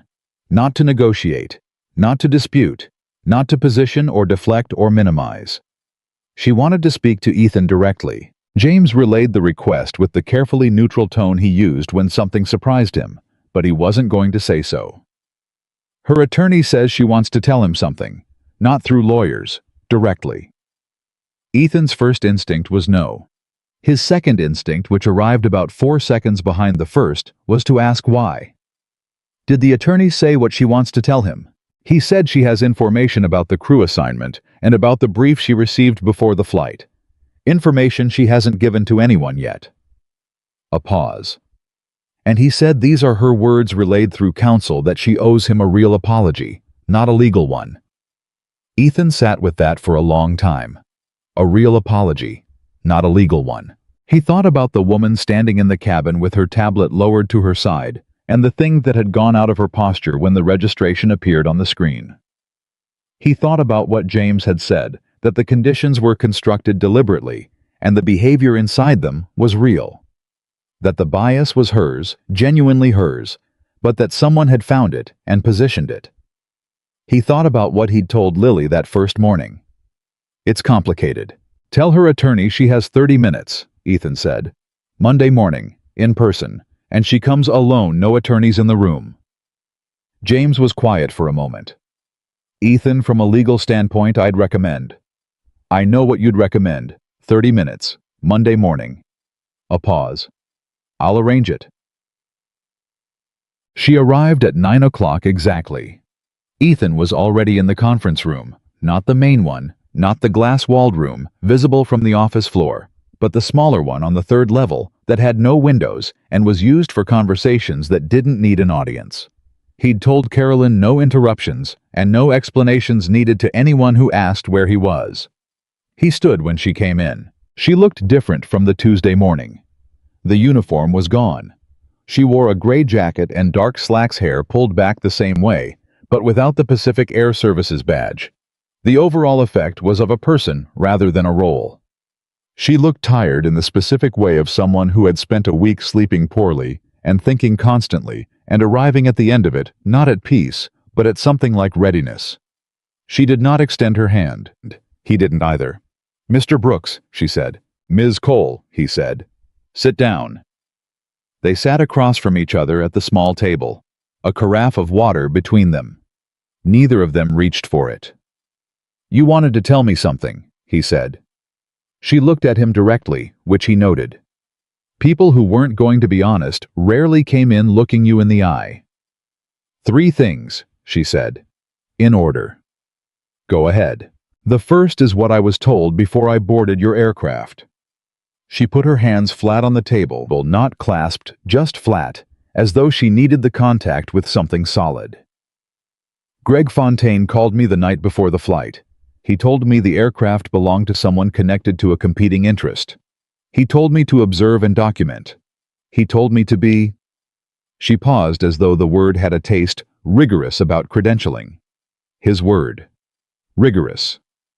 "Meaning," Ethan said. "Meaning make it difficult, make it uncomfortable, generate a situation." She said it flatly. That's what rigorous meant in context, and I understood what it meant. "You followed the instruction." "I followed the instruction," she said. "And then I walked onto that aircraft and I saw you, and I—" She stopped, started again. "I made it worse than he asked me to. What he asked for was procedural friction. What I did went further than that." She was quiet for a second. "Because I looked at you and I made a decision that had nothing to do with the instruction and everything to do with me." The room was very quiet. "I saw a man in ordinary clothes on a $70 million jet, and I decided what that meant," she said. "I decided it without any evidence. I decided it in about 4 seconds, and everything I did after that came from that decision." She looked at the table for a moment, then back up. "That's mine. Fontaine didn't create that. He found it. But it was already there, and I acted on it, and I did it in front of your daughter." Her jaw tightened briefly. "She was 8 years old, and I talked to her like she was in the wrong place. She'd done nothing. She was sitting by a window eating pretzels, and I treated her like she was a problem to be removed." She exhaled. "I'm sorry for that more than anything else." Ethan looked at her for a long moment. "You said 3 things. The second is Fontaine's contact." She reached into her jacket and removed a folded sheet of paper and pushed it across the table. "I documented the conversation he had with me the night before the flight. Timestamps, exact wording as I recalled it, the number he called from. I also documented 2 prior conversations I had with the intermediary, a man named Brian Wick, going back 3 months. Those are included." She kept her hand on the paper for a moment, then released it. "You'll find that Fontaine was more specific about what he wanted than he's telling your lawyers he was." Ethan looked at the paper without picking it up. "And the third thing," she took a breath. "I want you to know that I watched your company's foundation announcement last month. I saw what you built with it. And I saw what you said, that you didn't want anyone fired for a mistake. You said you wanted people to stop making the same mistake." Her eyes didn't move from his. "I don't know what happens to me professionally. I don't know if I ever work in aviation again. But I want to understand what made me do what I did. Not to excuse it. To understand it. Because if I don't understand it, I'll do it again in some other way, in some other room, and I don't—" Her voice held. "I don't want to be the kind of person who does that." Ethan picked up the paper, folded it once along the existing crease. He looked at her across the table. He thought about 8 minutes. About a watch and a question and a registration number. About the play that had been designed for a different man and had gotten him instead. About 60 million people watching 53 seconds, and the 93 seconds they hadn't seen Sarah's laugh, and Odessa, and the hospital waiting room at 2 in the morning, and 11 years with Marcus Delaney, and Lily's braids, and the drawing in his chest pocket. "I'm going to tell you what I told my daughter," he said. Vanessa Cole waited. "The people who try to use other people's blind spots as weapons are always wrong," he said. "But the blind spots are real. They don't go away just because someone used them badly. They have to be looked at directly." He set the paper down. "What you're describing, wanting to understand what made you do it, that's the right instinct. Follow it. Take it somewhere serious." She nodded once. "The document I'm going to pass to my legal team," he said. "That process will go where it goes. That's separate from this conversation." "I understand." "And Vanessa." He waited until she was looking at him. "My daughter's name is Lily. She told me to accept your apology on the plane. She said okay, and went back to looking out the window." The corner of his mouth moved slightly. "She's 8. She's already further along on this than most adults." Vanessa Cole made a sound that wasn't quite a laugh and wasn't quite something else. She pressed her lips together for a moment. "She sounds like her father." "She sounds like her mother," Ethan said. He stood, extended his hand across the table. She stood, took it. They shook once briefly, the way people do when something real has been acknowledged and neither party needs to extend the moment past what it requires. She left. He sat back down, picked up the paper, read it. Brian Wick was arrested on a Wednesday, 5 weeks after the Tuesday morning at Dallas Executive Airport. The arrest was federal wire fraud conspiracy to interfere with interstate commerce and 2 additional charges that James had described as serious in the particular understated tone he used for things that were very serious indeed. The arrest happened at Wick's home in Scottsdale at 6:15 in the morning, which was the hour federal agents preferred for reasons that had less to do with efficiency and more to do with the particular disorientation of being found before you've had time to arrange yourself. Ethan learned about it from the news, not from his legal team, which meant it moved faster than anyone expected. He was making Lily's lunch when the notification came through on his phone. He read it standing at the kitchen counter with a peanut butter knife in one hand. He set the knife down, read it again. Then he finished the sandwich, cut it diagonally the way she preferred, and packed it in the bag with the apple and the small note he wrote every morning, which was never more than a sentence, but which Lily had told him she always read first. Today's note said, "Have a great day. I love you. Dad." He zipped the bag, picked up his phone, called James. "I saw," James said. "How far does it go?" "They have the communication chain. Wick to Fontaine, Fontaine to Cole. They have financial records. Wick received 2 payments from a consulting account that traces back to a Preston Holdings subsidiary. They have the timeline." James paused. "They don't have Preston directly, not yet. But the chain is close enough that his legal team has been moving very fast this week, which tells you something about how close they think it is." "What does Preston say?" "Publicly nothing. His communications team issued a statement 2 days ago saying he has no knowledge of or connection to Mr. Wick's activities, and is confident the facts will bear that out." A pause. "Which is exactly what you say when you're not confident the facts will bear that out."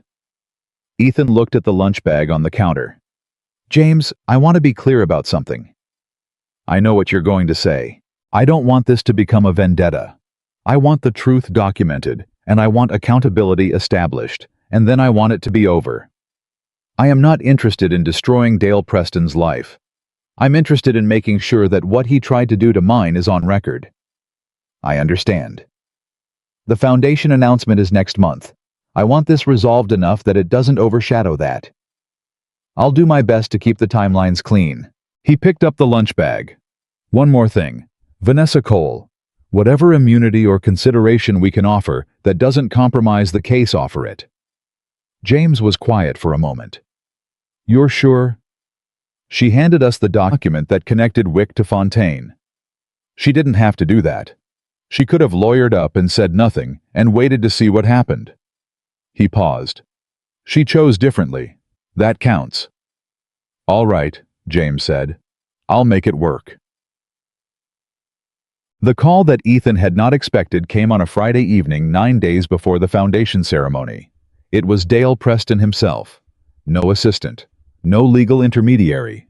The man's own voice, which was measured and low, and carried the particular quality of someone who had spent 60 years getting what he wanted, and had encountered for perhaps the first time a wall he could not move around.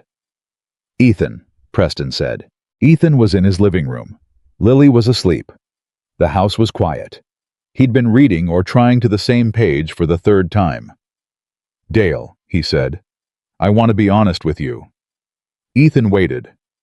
I made decisions that I'm not proud of. I told myself they were business. I told myself they were strategic.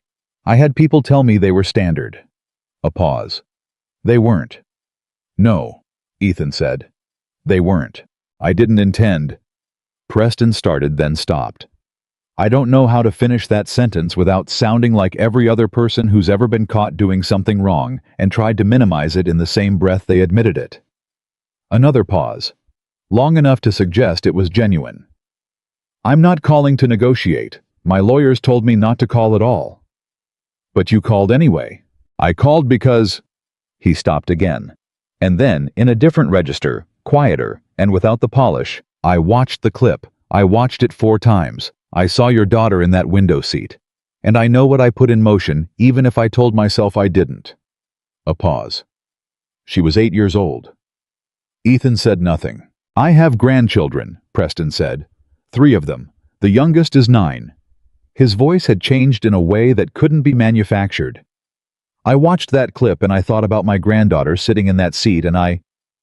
He stopped. It's not the same. I know it's not the same. But I thought about it. The room was very quiet. Dale, Ethan said. Yes. What you're feeling right now is the beginning of something. Don't let your lawyers talk you out of it. He paused. Let it go somewhere real. Preston was quiet for a long time. The investigation will go where it goes, Ethan said. That's not in my control, and it's not in yours. But what you do with this... He let the word sit for a moment. That part's yours. I don't know that I deserve. It's not about deserving, Ethan said. It never was. That's the thing people keep getting wrong. Another long silence. I'm sorry, Preston said. The 2 words by themselves with nothing attached. I know, Ethan said. They stayed on the line for a moment without speaking. 2 men in 2 quiet houses on a Friday night. One of them carrying more than the other, but both of them carrying something. Then Preston said, Thank you for taking the call. Take care of yourself, Dale. He hung up. He sat for a while in the quiet room. Thought about what he'd said. What you that part's yours. He didn't know if Preston would do anything with it. Didn't know if the call was genuine or calculated or some mixture of both that even Preston couldn't fully untangle at this point. He didn't know, and he wasn't going to spend energy trying to figure it out. What he knew was what he'd always known. He couldn't control what people did. He could only control what he did with what they gave him.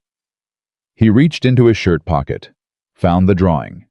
Had carried it there every day since the flight folded along its creases soft at the edges now from handling. He unfolded it in the lamplight.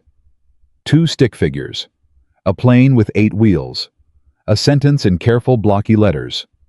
Me and Dad going on an adventure. He looked at it for a long time. Then he folded it back, put it in his pocket, and went to check on his daughter. She was asleep on her side, one arm around elephant braids, slightly undone on the pillow, breathing in that slow and even way, with the little pause before the exhale, like even in sleep, she was thinking something through. Like her mother. He stood in the doorway for a minute, maybe 2. Then he turned off the hall light and went to bed. Tomorrow, there was a foundation ceremony to finish preparing for, and the bread place opened at 11, and Lily had already informed him at breakfast that she intended to order what she called the big pancakes, which was a stack of 5, and which she had never once finished, but which she ordered with total commitment every single time. Some things in this world you could count on. He held on to those. The foundation ceremony was scheduled for a Saturday in November, 6 weeks after the Tuesday morning that had started everything. Ethan had not planned it that way. The Brooks Aviation Opportunity Foundation had been in the works for nearly 8 months before the flight, before the clip, before 83 million views, and federal wire fraud charges, and a phone call from a man who'd finally heard his own conscience loudly enough that he'd ignored his lawyers and dialed anyway. The foundation wasn't a response to any of that. It was something he'd been building quietly, the way he built everything from the ground up, without announcement, until it was ready to stand on its own. But timing, as it turned out, had its own intelligence. The venue was a conference hall connected to a Dallas aviation training center that Skybridge had helped fund 2 years earlier. 400 seats. A small stage. A podium. Ethan had specifically requested not be placed on a riser because he didn't need to be above anyone to be heard. The guest list included aviation professionals, educators, scholarship recipients, regional carrier executives, and approximately 230 people who worked in and around the industry in the kinds of jobs that rarely got celebrated at events like this: maintenance techs, dispatchers, ground crew, logistics coordinators. People who made the whole system move without ever appearing in the press releases. He'd insisted on that part specifically. Carolyn had handled the invitations. James had handled the legal framework. His operations team had handled the logistics. And Lily had handled with enormous seriousness the selection of what she would wear, which had consumed 2 evenings and resulted in a dark blue dress with her good shoes and the purple jacket that she refused to leave home, which Ethan had decided was not a battle worth having, and which turned out he would privately admit to look exactly right. The morning of the ceremony, he woke at 5 again. The house was quiet. Lily still asleep down the hall. He made coffee in the world's best dad mug, and stood at the kitchen window and looked at the Dallas morning coming up slow and gray, and he thought about Sarah. I thought about what she would have made of all of it. The clip and the views and the federal investigation and Dale Preston's phone call and Vanessa Cole sitting across a small conference table with her hands flat on the surface saying, "I don't want to be the kind of person who does that." He thought about what she would have made of the foundation, whether she'd have stood back and watched him with that particular expression. She had the one that contained equal parts pride and a mild exasperation at his tendency to understate everything, including his own good instincts. I thought she'd have made him a better speech than the one he'd written. She'd always been better with words when it mattered. He drank his coffee. Let the morning come. Let the quiet be what it was for a few more minutes before the day picked up its pace and carried them all forward into whatever came next. At 6:15, Lily padded into the kitchen and climbed onto the counter stool without being asked. "Is today the day?" she said. "Today's the day. Are there going to be a lot of people? 400, maybe a little more." She considered the number with the gravity it deserved. "Are you nervous?" He looked at her. "A little." She nodded slowly, as though this confirmed something she'd suspected. "Me too," she said. "Can I still have hot chocolate?" "You can still have hot chocolate." She watched him make it the way she always watched, tracking each step with the focused attention of a child who is really watching the person more than the process, who is cataloging something she intends to understand completely someday. And when he set the mug in front of her, she wrapped both hands around it, the way her mother always had the identical gesture, and Ethan felt it move through him the way it always did. Some things you never stopped feeling. You just got better at feeling them without falling down. "Dad," Lily said. "Yeah." "What are you going to say today?" He sat down across from her. "The truth," he said. "About why we built this. About who it's for." She looked at him over the rim of her mug. "About Mom." He was quiet for a moment. "About Mom," he said. She nodded once, satisfied. Went back to her hot chocolate. That was all she needed to know. They arrived at 9:30, an hour before the ceremony, because Ethan had learned over years that arriving early to something important was the only way to own the space before the space owned you. He walked the room with Carolyn checking the podium placement, the audio levels, the seating arrangement for the scholarship recipients in the front 3 rows. 16 recipients this year. Single parents returning to school. Underprivileged students entering aviation programs.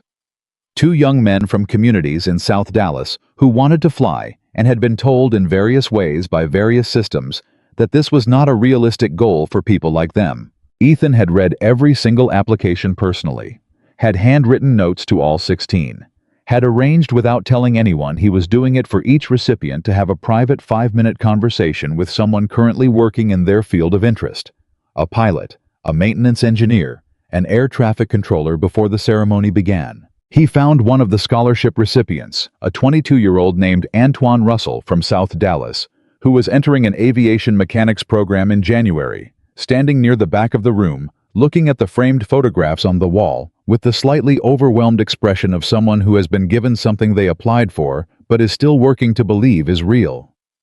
Ethan walked over and stood beside him. Antoine looked up, recognized him, straightened slightly. "Don't," Ethan said pleasantly. Antoine blinked. "Sir, you don't need to stand up straighter on my account. We're in the same room." The young man relaxed incrementally. "Sorry, He gestured vaguely at the photographs at the room at the entire situation. "I didn't expect it to be like this." "Like what? Like real?" Antoine said. "You know, it's one thing to get a letter saying you got the scholarship. It's another to show up and have someone actually—" He paused, looking for the word, "see you." Ethan was quiet for a moment. "I thought about a hospital waiting room at 2 in the morning and a woman with a paperback who had said long night and waited with him without needing anything from the arrangement." He thought about what it felt like to be seen in the right way, in the unexpected moment by someone who had no obligation to notice. "That's the whole point," he said. "You should always feel that way, not just today." Antoine looked at him. "The clip," he said. "I watched it probably 20 times. Ethan didn't say anything. "My dad is a mechanic," Antoine said. "Works on cars, not planes. He dresses the same way you do. He walks into places and people don't see him right away. You know, they see his clothes, they see his hands. He's got mechanic's hands, always a little oil no matter what, and they make the call." He paused. "And then he walks out, and he never says anything about it. He just moves on." "That takes a certain kind of strength," Ethan said. "I used to think it was because it didn't bother him." Antoine's voice was quiet. "Then I got older. I understood it bothered him every time. He just didn't let it stop him." Ethan looked at the photographs on the wall. "What does your father think about the scholarship?" Antoine's face changed completely. Something opened in it, young and unguarded. "He cried," he said. "He's not a crying man. He read the letter, and he sat down at the kitchen table, and he stopped, gathered himself. He said this was for both of us." Ethan put his hand on the young man's shoulder briefly. "It is," he said. He walked back toward the stage. He didn't look back. He didn't need to.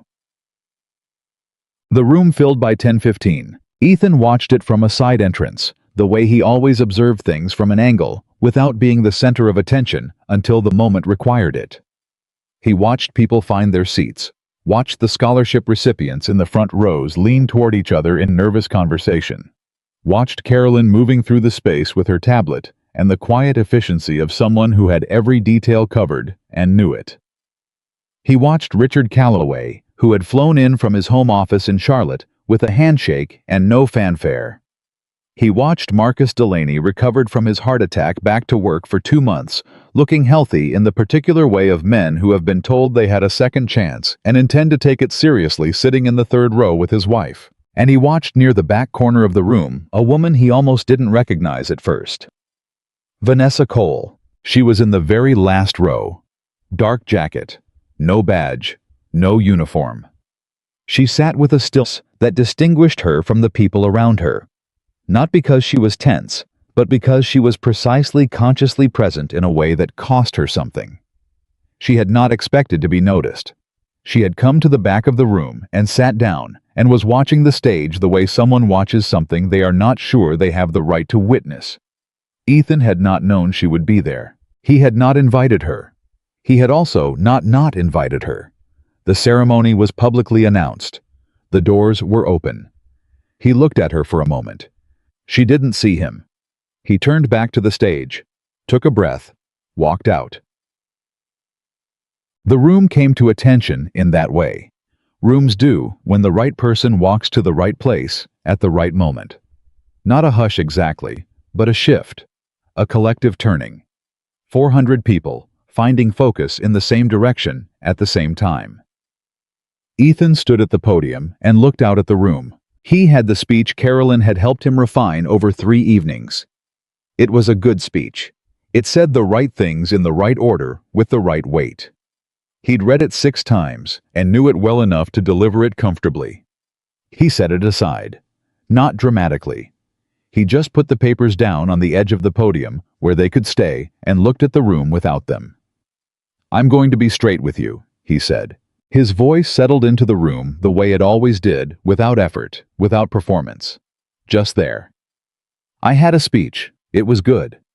Carolyn worked on it with me for 3 nights, and it said everything I intended to say in a way that was organized and coherent and professionally appropriate." He paused. "I'm going to say most of those things, just not in that order." A small ripple of warmth moved through the room. "My wife's name was Sarah," he said. The room went very still. She was the most honest person I have ever known. Not aggressively honest. She wasn't the kind of person who used honesty as a weapon. She was honest the way clear water is clear. You just always knew what you were looking at. He paused. "She died 7 years ago. Our daughter was 4. He looked at the front row. Found Lily sitting between an empty seat on her left and Marcus Delaney's wife on her right, wearing her blue dress and her purple jacket and her good shoes, her hands folded in her lap, watching him with those enormous dark eyes that looked exactly like her mother's. "Lily is 8 now," he said. "She's in the front row, and she will pretend she's not embarrassed that I mentioned her, but she absolutely is, and that's fair." Laughter, real and warm, moved through the room. Lily looked at her hands. The corner of her mouth moved. "I built Skybridge because I saw a problem, and I knew how to fix it," he said. That's the honest answer. It wasn't a grand vision. It was a specific problem and a specific solution, and a team of people good enough to build it into something I couldn't have imagined when we started. He paused. "But the reason I built it the way I built it, why I never changed how I dressed, never moved out of the house we started in, never let the number in the spreadsheet become the thing I thought I was, that was Sarah. That was her insistence that character is not a costume. That what you are doesn't change based on what you can afford. That dignity isn't something you earn. It's something you either practice or you don't." The room was quiet in the way that rooms get quiet when something true is being said. "6 weeks ago I had a morning that a lot of you have seen," he said. "Or part of it. 53 seconds of it." No one moved. "I'm not going to tell you it didn't affect me. It did. Not the way you might expect. I wasn't angry. I was tired. The particular tired you get when something happens that you've seen coming your whole life, and you still hoped wouldn't come. At least not that day. At least not in front of your daughter." He stopped for a moment. "Let that breathe. What I keep thinking about is not the 53 seconds on the clip. What I keep thinking about is everything that surrounded it. The 7 years I spent learning to do my daughter's braids. The baking soda volcano on the kitchen counter. The hot chocolate with cinnamon. The drawing she made the morning of the flight that I've been carrying in my chest pocket every single day since." He reached into his pocket, pulled it out, unfolded it carefully, held it up toward the room not long enough for anyone to read it, just a moment, a gesture. "She called it, 'Me and Dad Going on a Adventure,'" he said. Apostrophe missing on the possessive, which I think makes it more correct somehow. The laughter this time was gentler, more private. He folded the drawing back. "I want to tell you why we built the foundation," he said. "Not the press release version. The real one." He looked at the 16 scholarship recipients in the front 3 rows. Young faces. Tired faces, in some cases the particular exhaustion of people carrying responsibilities that hadn't let up in years. Hopeful faces carefully restrained in the way of people who have been disappointed before and are protecting themselves. "There are people in every industry," he said, "who are kept out not because they lack ability, not because they lack character, Not because they haven't earned their place. They're kept out because someone looked at them the way someone looked at me 6 weeks ago and made a decision in 4 seconds that took no real information into account. He paused. The aviation industry is not unique in this. But I know this industry. I've been in it for 20 years. I know where the doors are. And I know which ones have been left unopened for the wrong reasons. He looked at Antoine Russell in the front row. Antoine was looking back at him with an expression that Ethan recognized. It was the expression of a person hearing something said publicly that they had only ever said to themselves in private, the particular relief of being correctly understood. This foundation is not about the morning 6 weeks ago, Ethan said. It was in the works long before that morning. But I'm not going to pretend that morning didn't clarify something. He paused. It clarified that the problem is not one person. It's not one flight. It's not one clip that goes viral because people recognize what they're seeing.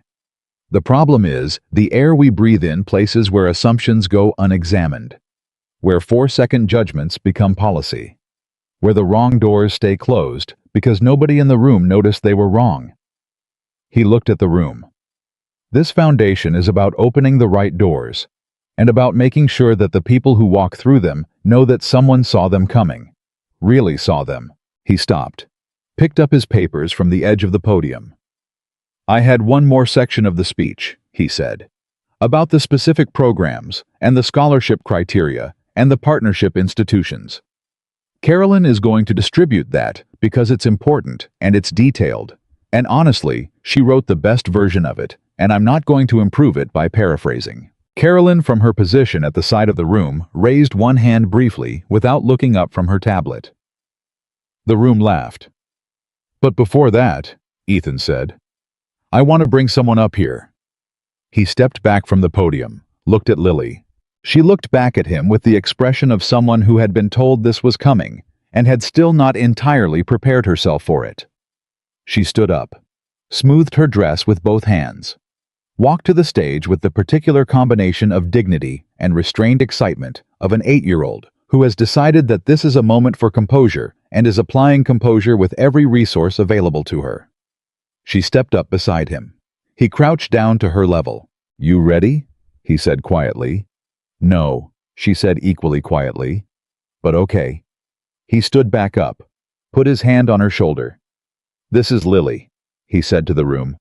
She's the reason for everything I just said, and she has a question she's been wanting to ask me in front of people. He looked down at her. Lily looked out at 400 people looking at her. She was quiet for 1 full second. Then she looked up at her father and said clearly enough for the microphone, Dad, why didn't you get angry? The room held its breath.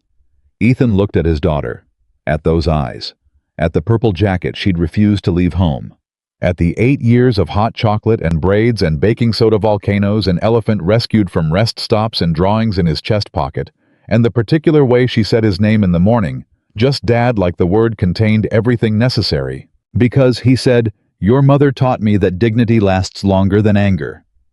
He felt the room before he saw it, the way 400 people exhaled at the same time, the way silence can be a kind of sound when it comes from that place. Lily looked at him for a moment. Then she nodded, satisfied the way she nodded when she'd received an honest answer rather than a comfortable one. Okay, she said. She took his hand. The room rose. The applause came up slowly and built the way. Real things build, not the immediate explosion of a cued response, but the gathered momentum of people who needed a moment to understand what they'd just felt, and then couldn't contain it once they did. 400 people on their feet, some of them with the slightly surprised expression of people who hadn't known they were going to stand until they were already standing. Ethan stood at the podium with Lily's hand in his and let it come. He didn't raise his hand for quiet. He didn't deflect or minimize. He just stood there and let the room feel what it felt because Sarah had taught him that too, that receiving something gracefully was its own form of dignity, that turning away from genuine feeling was not humility, but a different kind of pride. He let it come. Lily looked out at the room with wide eyes and then looked up at him and said at a volume only he could hear, "That's a lot of people." "Yeah," he said, Is this what famous feels like? No, he said. This is what real feels like. She thought about that for a second. I like it, she said. In the last row. Vanessa Cole stood with everyone else. She had not planned to stand. She had come in the back way, sat in the last row, and told herself she was here to listen and nothing more. That she didn't have the right to take up space in a room that existed at least in part because of what she'd done. She'd argued with herself about coming for 3 days, and had come anyway because not coming felt like the wrong kind of cowardice, the kind that dressed itself up as respect. She stood. She didn't clap right away. She just stood and looked at the stage, at the man in the flannel shirt, holding his daughter's hand, while 400 people gave them something back that could never fully repay what had been taken on a Tuesday morning, and she felt something move through her that didn't have a clean name. It wasn't absolution. She wasn't looking for absolution. She'd sat across a conference table from this man and heard him say that the blind spots don't go away just because someone used them badly, that they have to be looked at directly, and she'd been looking at hers directly every day since, with the focused discomfort of someone who has decided that discomfort is the right condition for real change. She thought about what he'd said from the podium, about the air we breathe in places where assumptions go unexamined, about 4-second judgments, about doors. She'd been the person guarding a door she had no right to guard. That was the truth of it, stripped of everything else. She'd looked at a man and a little girl and decided in 4 seconds who they were. And she'd been wrong in a way that had consequences. She was still navigating and would be navigating for a long time. Her career in aviation was uncertain at best. The formal investigation had resulted in a termination from Pacific Air Services and a civil record that would follow her through any future employment application in the industry. She was doing community work now bias education sessions at a nonprofit, sitting in rooms and helping facilitate conversations that were difficult and necessary, and that she was slowly finding she was equipped for in ways she hadn't expected. The work of understanding what you did, so you don't do it again. She was doing that work. She would keep doing it. She clapped. She let herself be in the room in the back row, one person in 400 present and accounted for, and carrying what she carried, without letting it crush what still needed to grow. After the formal ceremony, during the reception that followed, Ethan moved through the room the way he always moved through rooms, without announcement, from person to person, with the focused attention of someone who is genuinely present in each conversation and not mentally constructing the next one. He spent 6 minutes with Antoine Russell, and learned that Antoine's father, the mechanic with the oil-stained hands, was sitting 3 rows back and had driven 4 hours to be there. Ethan walked over and shook the man's hand and said, "Your son told me about you. He's going to be extraordinary." Antoine's father looked at him with eyes that had seen a long time and pressed his lips together once and said, "He's already extraordinary. He just needed someone to say it out loud." He spent 4 minutes with Marcus Delaney, who said almost nothing substantive, and didn't need to, because 11 years of working beside someone creates a vocabulary that doesn't require full sentences. He spent 8 minutes with Richard Calloway, who told him quietly that Gen Air Ventures had decided to create its own internal scholarship program modeled on the Brooks Foundation's criteria, targeting the same underrepresented communities, and that the announcement would go out the following week. Ethan said, "That's the best news I've heard this month." Calloway said, "You started something. Things that start well tend to keep going." He spent 2 minutes with a woman he didn't know who introduced herself as the mother of one of the scholarship recipients, a young woman named Destiny, who was entering an air traffic control program in February. The mother said only, "She almost didn't apply. She said people like us don't get things like this." She stopped. "I told her to apply anyway." She looked at Ethan. "Thank you for making me right." He didn't have words for that.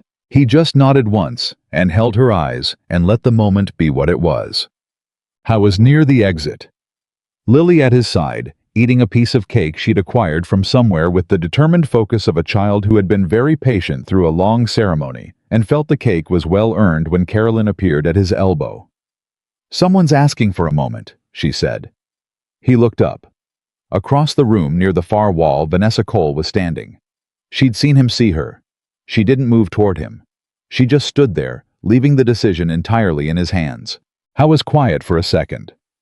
Lily was looking up at him with cake on her fork. Who's that? Someone I need to speak with for a minute.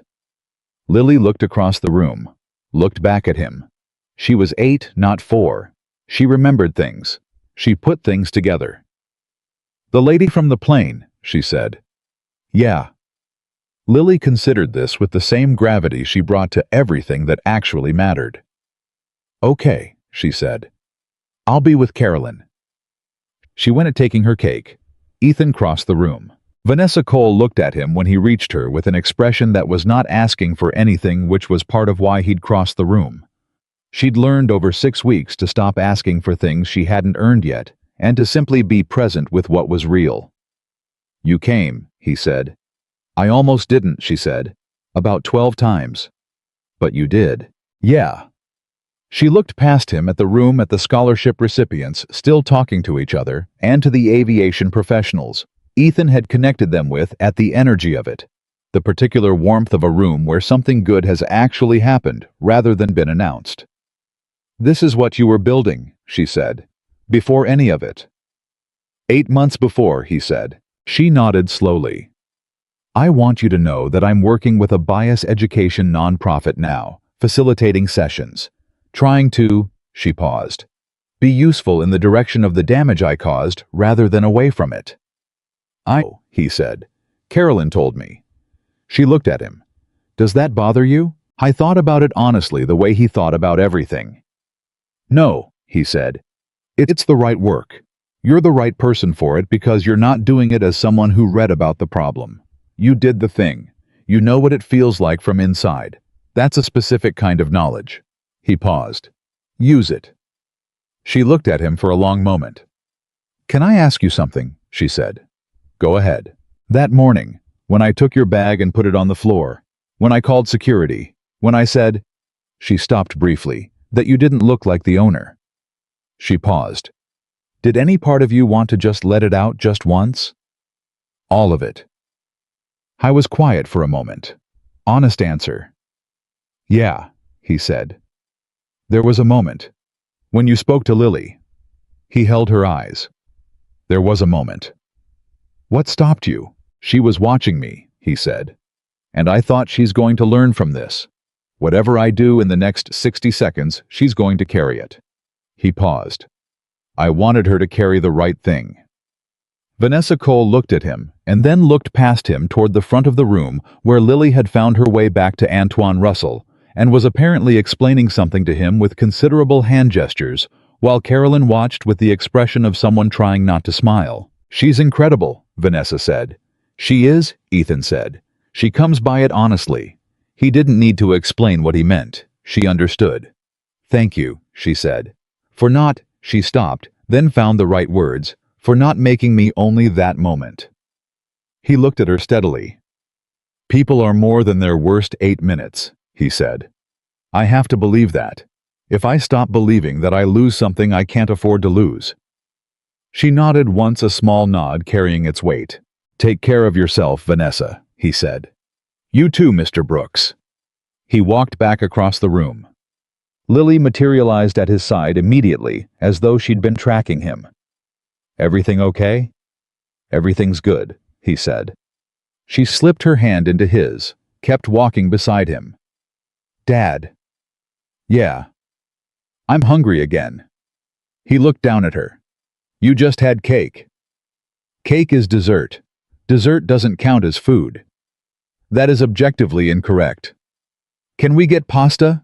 He looked at the room around them, at the 16 recipients who would go on to schools and programs and careers and futures that would ripple outward in ways none of them could see yet, at the 400 people who had stood in a room on a Saturday morning in November and felt something shift in the air at Richard Calloway, talking to a young woman from South Dallas, with the focused attention of a man who has decided that his next chapter involves seeing people correctly, at Carolyn, finally allowing herself to smile at something Lily had apparently said at Marcus Delaney, with his arm around his wife, looking at a room his boss had built without ever once calling attention to the building, at all of it. Yeah, Ethan said. We can get pasta. Lily tightened her hand in his. They walked toward the exit together, The man in the flannel shirt and his daughter in the purple jacket, neither of them looking back. Because the story wasn't behind them anymore. It was ahead. All of it. The foundation and the scholarships and the doors that were going to open because of this room, this day, this particular November Saturday in Dallas. The futures of 16 people who'd almost been told they didn't belong. The work Vanessa Cole would do in rooms where people needed to be honest about what they saw when they looked at someone who didn't fit what they expected. The ripple of Richard Calloway's announcement the following week. The conversation Antoine Russell would have with his father on the 4-hour drive home, both of them tired and full of something that didn't have a word yet. All of it was ahead. And Ethan Brooks walked toward it the way he walked toward everything, without announcement, without performance, with a worn backpack over one shoulder and his daughter's hand in his, and the full knowledge that the most important things he'd ever built had nothing to do with aerospace and everything to do with this, showing up, staying steady, and treating every person in every room as though their worth was never in question. Because it wasn't. It never had been. That was the truth. Sarah had known and taught and left him to carry forward.